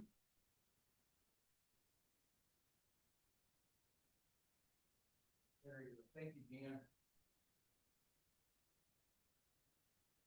You better thank Nolani, though. Oh, I wasn't sure which one did it. Sorry, but thank you to both of them. Tonight, I'm going to be asking you to award a project to the lowest responsible bidder. Before I go into my presentation, though, I wanted to say that somehow I got one of the numbers mixed up. I think on the item number 2, it should be $341,185, not $341,570. It seems like I got the last 3 digits of the high bid mixed in with the low bid. So I'll correct that when I ask you to take action tonight. This project is called Mendoza. It's Project 349. And I mentioned it again, I think, over the study session, but we're going to tie in to our 18-inch sewer that's stubbed out at the edge of the alley. We're going to trench and install a new 18-inch sewer, a new manhole, and then we're going to put a 15-inch sewer to the manhole and separate the 2 discharges from our pump station. Our pump station is this round thing right here, and we'll have 1 discharge, a second discharge, and then from there it'll be gravity all the way and then over to OC Sand via Mendoza. This red portion is the other big portion that I'm looking forward to having, and so that John or his team doesn't have to run out there every time something doesn't happen. We give them a little extra time. This is an emergency overflow, and with this, I suspect we could probably easily go 24 hours, but after we install it, we'll be testing to see what that limit is. So the job, we've got to rebuild a few things when we tear all of this out and tear this alleyway, so this whole alleyway gets removed. All of this whole area gets removed as part of this project. And the city said we have to close the alley for, they said 5 to 7 days, so let's call it a week. I need a week to do my work, so we're going to actually close this alley down for about 3 weeks. So unfortunately, we'll be impacting particularly this set of apartments right here. I'll be working with our team to send out correspondence to not just those properties, but all the apartments on Mendoza that are north of us, because anybody in this alley who's used to being able to go in and out of both directions, up from Baker or out onto Mendoza, they're all, I'll say, affected, interested parties. So that's what this project is involved. We received 5 bids. They ranged from a high of $454,570 to the low bid of $341,185. And to compare that, the engineer's estimate was $454,108. So most of the bids were below the engineer's estimate. GCI Constructors Incorporated, they're the apparent low bidder. We looked at them for responsiveness, and after reviewing their documents and their bid submittal, we feel that they're responsive, and we will be recommending you to make an award to them tonight. There's two separate actions that must occur tonight. Action number one, adopt project 349 Mendoza Force Main Rehab and Overflow Improvements as categorically exempt per CEQA Section 15302, Class 2. That's the first action that I will ask, and that needs to be an independent action from the second one. But once you've adopted that it's that CEQA determination, the second action would be award a contract to the lowest responsive bidder, GCI Construction Incorporated, in the amount of $341,185. That concludes my report. Do I have any questions or anything that you would like to discuss on this project? Is there a 10% contingency or whatever? We have that. My understanding that doesn't necessarily require board action, so that came off a while back ago. We normally have seen that. The other thing is this project's not going to affect Baker Street. No, it will not. Yeah. Where's the church? The church is right across, well, the play field is across the street. So this is Mendoza Drive right here. Yeah. Church, the field is here. They're building a new gym over there, and the churches are actually out on Baker. But the church property is right across their southwesterly corner of the property is right across from our construction site. Thank you. The reason I asked that is they are doing their construction of the New gymnasium. classrooms or whatever they're doing. That shouldn't have any detrimental effect on them. I don't think so. Most of the heavy lifting there is done. I think the building trades are now moved on, and the earth moving trades and the big concrete trades, and all the improvements to Mendoza, because like us, the city was saying they're going to improve Mendoza, and so the church had to get in and put in new driveways and everything they were going to do so that the roadway didn't get torn up with the church's project. Other questions for Mark? We have any direction? Motion? Motion to approve. I'm gonna have to read it out though. We have two motion. We need two motions. I'll do the first one. All right. But I memorized the amount too. Okay, so move to approve and adopt Project 349 Mendoza FM Rehab and Overflow Improvements as categorically exempt per CEQA, Section 15302, Class 2. Can I get a second? Second. We'll give that to Nicole. Okay. Discussion? All those in favor? Aye. Opposed? Motion to adopt number 349 is approved unanimously. I'll make the second motion. Award the contract to the lowest responsible bidder, GCI Construction Inc., in the amount of 300, is the difference in the step? Yes, 341, 185. 341, 185. Second. Discussion? All those in favor? Aye. Opposed? Motion carries unanimous to award to GCI the contract. Thank you for your consideration tonight. Thank you very much. All right. Get my agenda. I think Mark's up. Yeah. Go ahead, Mark. Mark Davis. All right. Thanks, Mr. President, board members. Back in August at your study session, there was some discussion about liquidating investments to be able to fund projects going forward. And the general manager had asked that I put together a report to you talking about really kind of pros and cons of doing that. And so the item before you is just for your information only.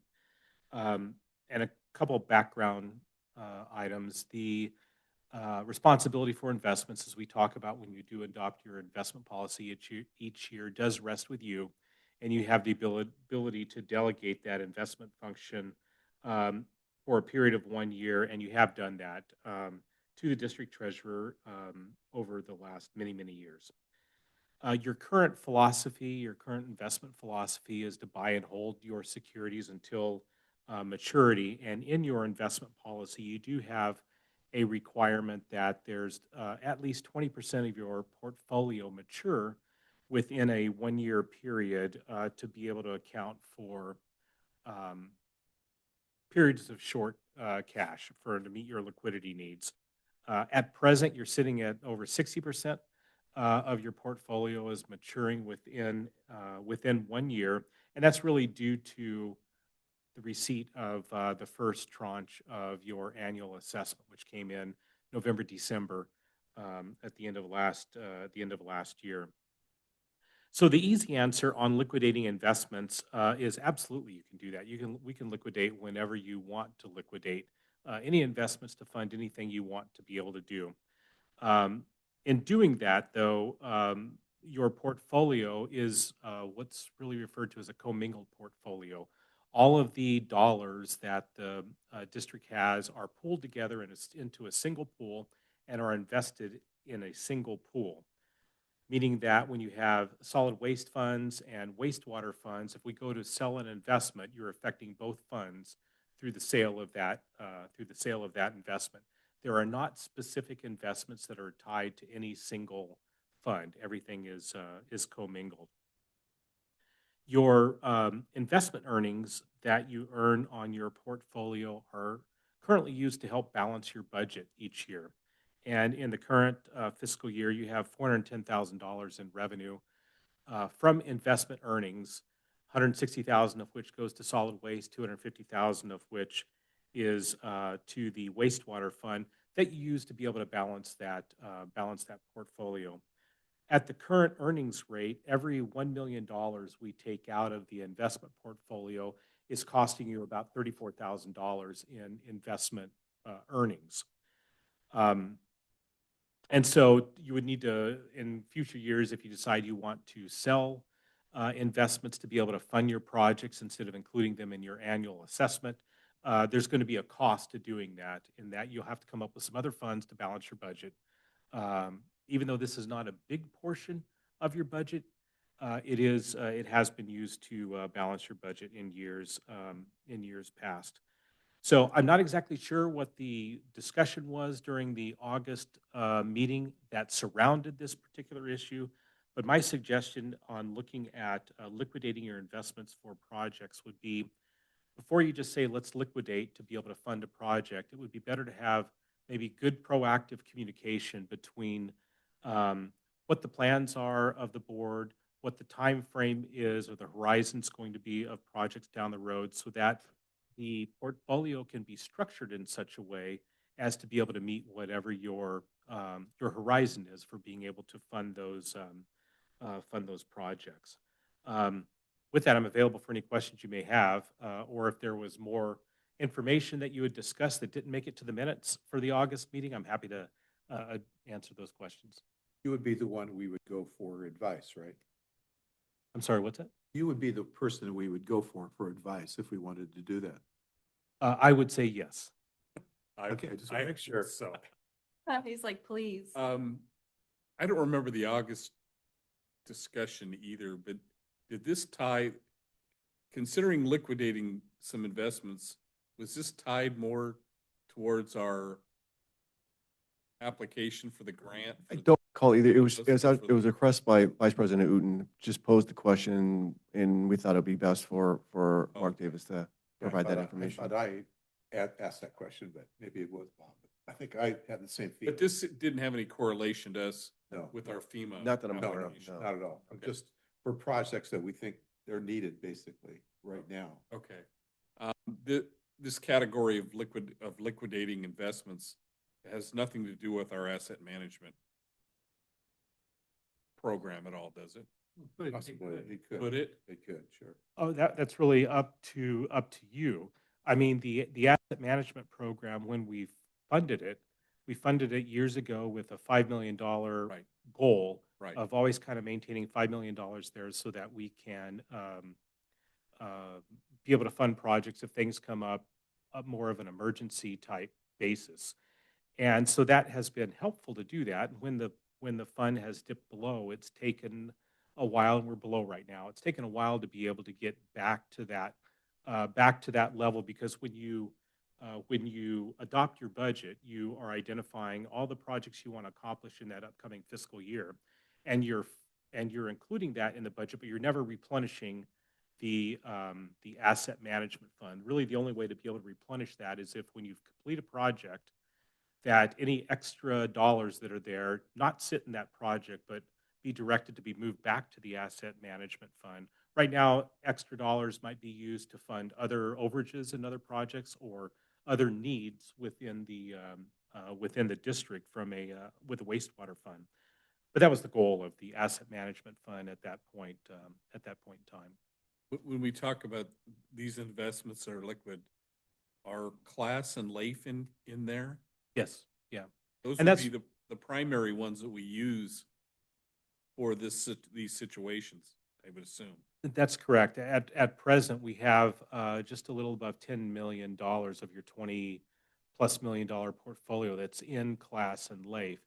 And the reason is really because when we get to May of this year, we hit our dry spell, and we have no revenue from May to November. And so we have to get that LAIF balance up so that we can draw down and fund existing operations or fund projects until that period of time, so we don't have to liquidate investments. On the liquidating investments, if you do decide to liquidate, there's always going to be a gain or loss that's going to happen when you liquidate that investment. And so if you liquidate an investment that is at a low interest rate, below the market, that's going to generate a loss to you, a hard dollar loss. Right now, that's all paper loss on your books. You'll see in the investment report fluctuations in the market where we may be underwater because it's just paper, because your philosophy is to buy and hold till maturity. So you're never going to generate those losses. If you sell in advance and on that investment that is below water, you will have a hard dollar loss on that. Likewise, if you sell an investment that is above market, carries a rate above market, you're going to have a gain on that. The downside of selling those investments is then that your overall portfolio is going to drop in value, and you're going to earn less investment earnings. I think this is a really interesting topic, so I'm glad we're hearing it now. I thought it was maybe related as well to the Eldon, funding source down the road. But I'm curious about the 33K over $1 million. So are you saying that the 3.3% is kind of what we pull from our portfolio? Right now, the earnings rate on the portfolio is 3.339%. So that's where I'm getting about $34,000 per million is Great. what the cost will be. That's going to change every month. Cool. Yeah, I think my understanding of where your guidance would be helpful is like what year we're thinking of doing the Eldon project, and then post determining the outcome of the grant, and then what's the remaining, and what would be our best path to pursue funding the remaining of the project, at what interest rate would be available to us at that time. But it's seeming like liquidating may not be the best approach. When you get to that point and we've had conversations over the years on the project, financing options also should be put on the table to discuss at that point in time, so that you can look at and think about what the budget impact is going to be in funding that. You can take all these dollars out, you're going to have a lot less investment earnings, but maybe it's not going to cost you a lot, depending upon when you go to market and how much you're going to need to borrow, or it's some combination of both. And really, that when we get closer to that point in time, yeah, there should be some conversations about what is the best strategy to be able to do to minimize the cost to the district of that particular project. Do you know what Finance Corp's rate is right now on loans? I do not. No, yeah, we haven't looked in a while. Yeah, I'm sure. Okay, anything else from? I think the other Mark had something. Oh, hi. Yeah, a couple wanted things. I to- think Director Perry was asking me, and I can't remember what the presentation was on, but I'm sure it was the capital program. And I think he was asking, are we spending enough on capital improvement? And your general manager and I have also been discussing what should spending look like, because we've had a few failures, South Coast Plaza being probably the most notable failure that we've had. And I've been dealing with other failures too along the way. And so every year we're trying to balance the budget that we have.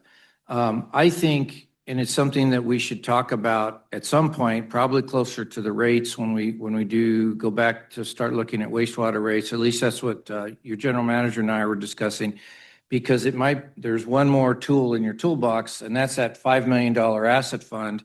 I know the board has a $5 million minimum, but for example, Geisler, we're going to spend $1 million there. To add a second force main at Irvine Pump Station, that's probably more like a $3 or $4 million project. And I'm not saying we're ready to do that this year. It could be within the next 10 years.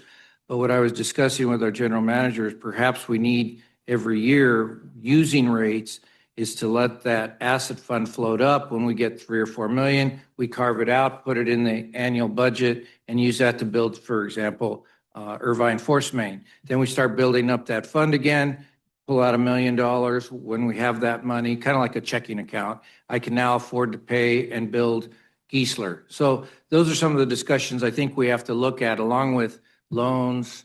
But I certainly agree with your treasurer. We need to really be cautious what investments you liquidate. I don't know that that's a good thing either. I certainly appreciate putting 3 million in my checking account. Well, Mark, relatively speaking. We actually did exactly that when we were saving for this building. And we did exactly that when we saved for the yard. So Yeah. We need to have a goal, choose which project we need to build those funds up for, how to fund them. That's correct. You've had some really big projects like that you've never gone into debt for. And so if you get to this point, really big project coming up, and you look at going into debt, it's going to be a big deal for the district because you've never done it before.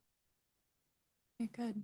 I have a philosophical question. So, as like a business owner, the way that we sort of decide to squirrel our money away is based off of like our monthly burn and ensuring we have 6 to 12 months of runway, no matter what happens. So, what's the philosophy behind a certain amount that we invest here? It's very, 'Cause I'm new. it's very similar to that. What we do is we know that revenue only comes in from November through May each year. And so from May to November, we really don't have any revenue coming in unless there's permits that come across the counter, but those are of no real significance from a dollar standpoint. So we look at your annual budget, and when you adopt, and we know what the burn rate is on that budget, we'll look at those 5 months or 6 months of burn rate and try, when we get to the point of May of each year, to have enough liquid cash to be able to get you those next 6 months when we know you're not going to have any revenue to fund operations. So we go through that each year when we, and keep it in the back of our mind when we do place investments, to always make sure that there's that cushion out there to be able to get you through the dry period. And then is there a portion that is in addition for like emergencies? There is dollars that have been designated in the That are maybe, more locked up, more aggressive that versus, require board approval. There's some designations that are in the solid waste and the wastewater fund per the operations code that only can be touched in certain situations with board approval. So yeah, there are some dollars that are locked up, and those types of what those dollars are, we end up trying to put out much longer period because we know that they're probably not going to be touched. Having said that, the board can change what those thresholds are in any given year, or with a change in the operations code, I should say, not in any given year. very interesting. I'm excited. When it comes to money, we all perk up a little bit. Anything else for Mark? As usual, Good job. thank you. Yeah, Appreciate them. super interesting. All right. Attorneys reports, counselor.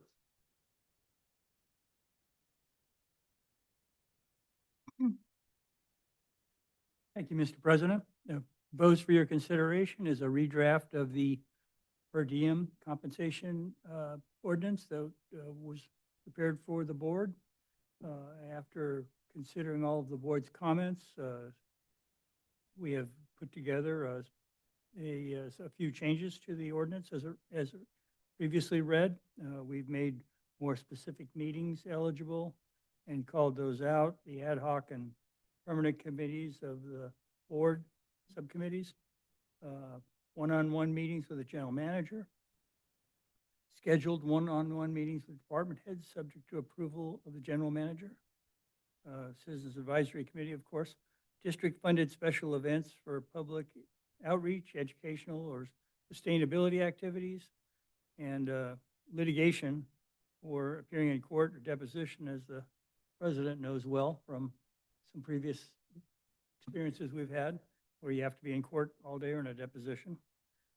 We've also added two categories that would require additional justification in the report submitting for compensation, and those would be the indirect activities and the direct activities in which the board member would be required to discuss how that those meetings related to the district's business.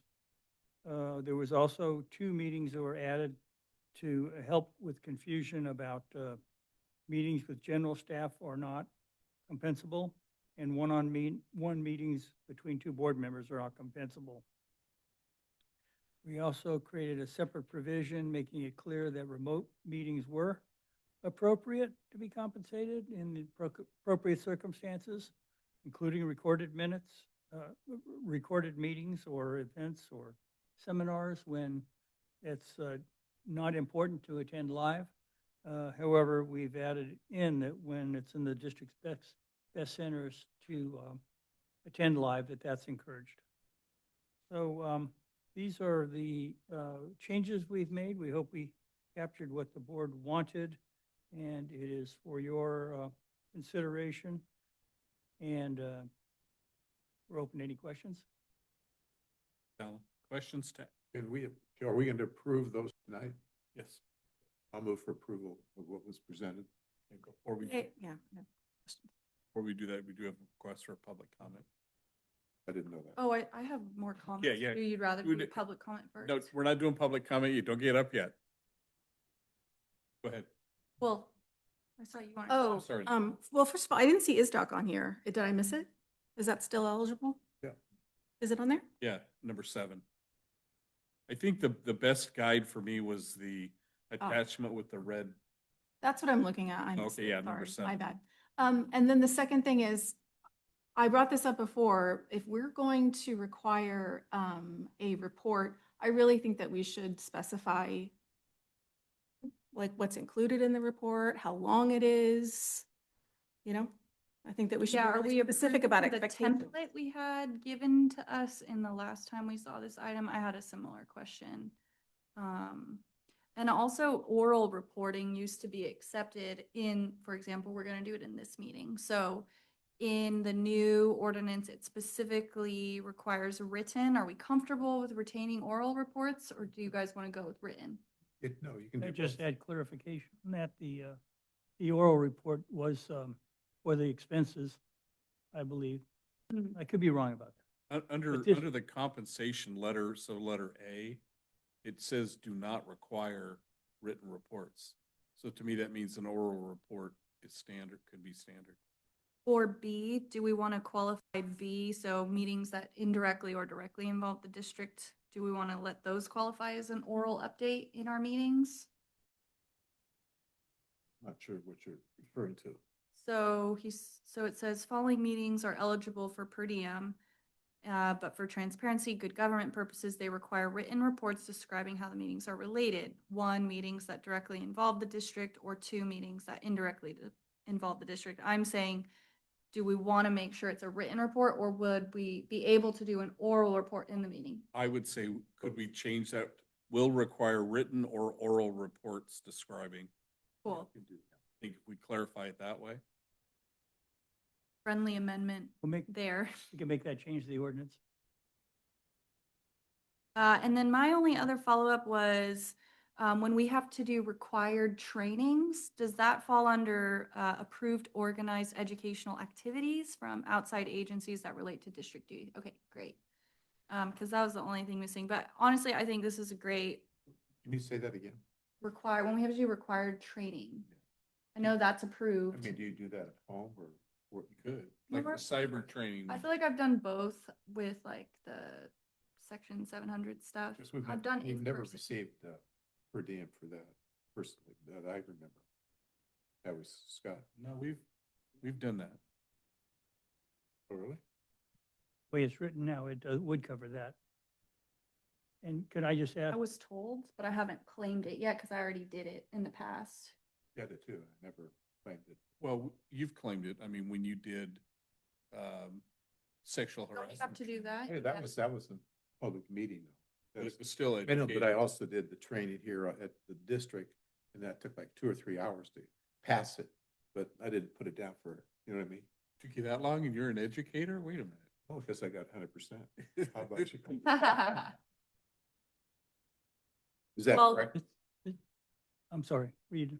Oh, I'm done. Okay. No, I think that answers my question. And I was just gonna say, I think you did a great job. I think you addressed everything we talked about. And honestly, what we needed was just clarifications, as you had 2 new board members sort of asking, hey, is this or is this not? So I found this a very helpful exercise.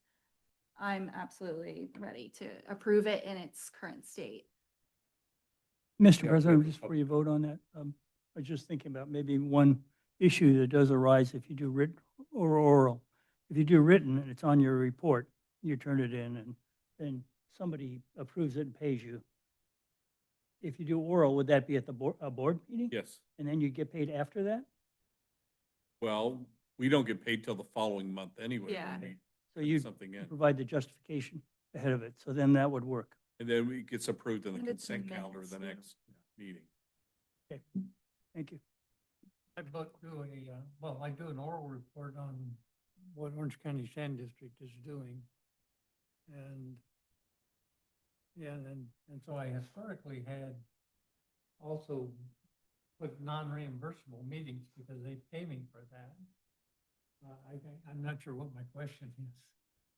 I think what you've done, based on the consent calendar item, it looks fine. Yeah, there's a whole bunch of meetings that we report. We asked for an oral report. So I think that in conjunction with what Rick. Or oral or written. You could have oral or written. But, you know, Yeah, okay. So we don't think that we need to specify the report and what's included. It just says how the meetings are related to district business. It's pretty vague. You guys want to keep it that way or? I would say keep it that way. Public comments. Sorry for the confusion there.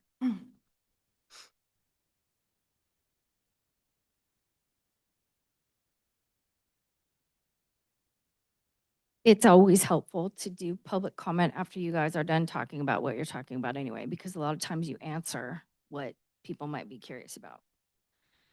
Anyway, I am going to reiterate my concern on this topic when it originally came up in the January 13th board meeting paperwork that was then pushed to the 22nd, that came under attorney reports right here, because it's not addressed in any of the new stuff, that said that should take care of the majority of the issues under exceptions, but in reviewing the way requests have been processed, staff noticed that it was operating under an assumption that was incorrect. It was believed that some meetings with the GM were covered by per diem, and in fact, they are not. Furthermore, there may have been misunderstandings that meetings with other staff members were also covered. They are not. And more recently, directors have believed that a meeting between themselves classified for compensation, and they do not. So I spoke with General Manager Carroll. I spoke with President Schaefer. I spoke with Director Uten, who said that they did not agree with this. And they actually made, a general manager meeting should count. Like, I get that. But this staff report says that they didn't. And council has never changed his view. District council has never changed his opinion publicly on whether he still feels this way or not. So it's incredibly concerning to me that, okay, fine, you've changed it moving forward. But for what happened going backwards, I still have questions as it relates to past compensation based directly on this report. Now, I know council is not obligated to comment, but I wish that he would, because that would clear up a lot of uneasiness for me, especially because the fact that I'm questioning these things is one of the things that is contributing to me being removed from the CAC. I would think that you guys would want to address that and just put it to bed. Because if council said that he no longer feels this way and this report shouldn't have gone out, then I have no more concerns about it at all. But if he still stands by this, then that gives me incredible concern as it relates to past compensation. Because although the board makes policy and sets policy and decides all those things, the code is taken directly from government code as it relates to what you can and can't do as it discusses compensation. So I would appreciate any clarification with that. As far as not including one-on-one meetings going forward and meetings with staff, I think that's a good idea unless it's approved ahead of time and necessary for staff. I think you should beef up paying people for events, not for people who have integrity and go there and actually interact with district members and stay for the whole time, but for people that show up for 15 minutes and leave. And I was quoted in a newspaper article on the 23rd, a reporter called me, and I made the statement that I don't think any elected officials should be put on their honor for anything. And I stand by that. And that wasn't directed to the 5 of you. That was directed to elected officials everywhere. And at the end of the day, people with integrity are going to do the right thing anyway. Those are not the people you make the rules for. Those are not the people you need the details for. It's for the people that are going to exploit the situation to their own advantage to get ahead one way or another. And most of you have paid attention to politics in this city for a long time, also on the state and the federal level. And we're all seeing that people don't always do the right thing. So I would encourage you, please, set the district up for success, regardless of who sits here, so that funds, public funds, can't be manipulated by people who are running a political grift. Thank you. Okay. No one on virtual for public comment? Okay. All right. Board? Motion to approve. Second.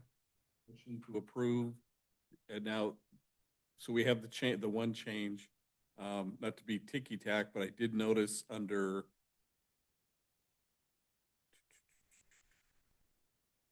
subsection C, little c, per diem is spelled wrong. Wow, good catch. Believe me. Per dem service. Diem service. Wow. Okay. We have a motion and a second. All those in favor? Aye. Opposed? Motion carries unanimous to approve ordinance 3.01.030 compensation. Thank you, Alan. Thank you Thank for your you. diligence. That's what I said, isn't it? Okay. Local meeting. We're going to go to closed session just as soon as we do local meetings. Before we go into closed session, we will take a quick biology break. Yeah. Orange County Sanitation? We meet this Wednesday, but in general, what has happened in the recent past was they updated their conflict of interest code based on what I guess is legislatively deemed for us to have new or expanded. We have to watch a certain number of movies, and there's expanded staff that are involved with finances. So I'm not sure whether that policy probably needs to be updated for us also. You know, Mr. President, did you all get my memo on new laws? Mm-hmm. Yeah. Okay, yeah, that was Just want to be sure you've got that. Especially Let's about talk the, about, we have to have new training now for ethics and financial and yeah, have to report Bitcoins. 1883. Yeah, I was really intrigued by that, knowing that we had to put dead animal carcasses in recycling now. Okay. That's, All right, you got it then. I do that anyway. Go ahead. We also probably need, I need better definition on when we need to attend those, how we need to be in compliance with the law. I think the clerk is working on that. Okay. I'm sure we need to do some work on it, and the selected laws memo will be updated, and it'll take us a little while to distill it. They're major rehab projects, and they updated their records management program and had public affairs update, and I'll stop there. Garfield? No meeting this month. Okay. ISDOC, nothing really to report. We've talked about ISDOC earlier. I did attend the quarterly, Nicole and I, the three of us were at the quarterly luncheon. It was nice to see Megan from CSDA there. Very nice. CSDA, I have nothing to report. I had no meetings. I've been reappointed to the Alliance Executive Committee for CSDA. I think I told the clerk that. We meet next week. SDRMA, nothing to report there. We have, I'm sorry, going back to CSDA, they've been promoting legislative days. And I think if any of you are interested in attending legislative days, I think we budgeted for that. So let Nolani or Scott know. SDRMA has our Safety Education Day coming up in March. It is a full one-day program about what SDRMA is all about, awards, and there's some safety topics that are, I think, pretty well done. So if you're interested in that, I'm sure we could work something out. And other meetings, I'll submit mine in writing. okay. Waco was somewhat interesting this month. So, Yeah, I've got, basically, Waco was, what's that guy's name that did the report? Eric Saperstein. Saperstein. He's a Washington consultant for many local agencies. And so he provides an update on his view of what Congress is up to that might affect special districts and whatnot.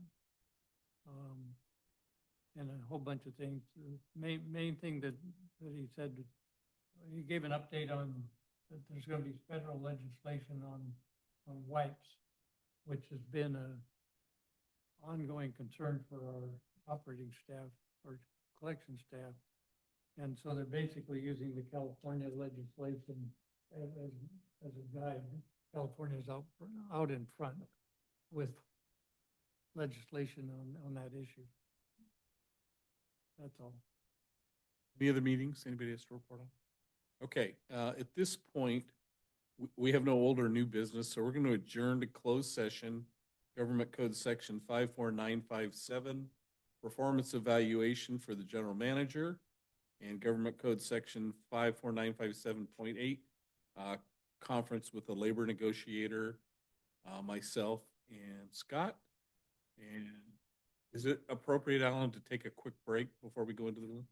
Okay, so let's take just a couple of minutes and do whatever you need to do, and we'll meet in closed session. For the rest of you that are bailing on us, have a great rest of the evening. Okay, we are back in open session regarding the matter that was at hand, performance evaluation.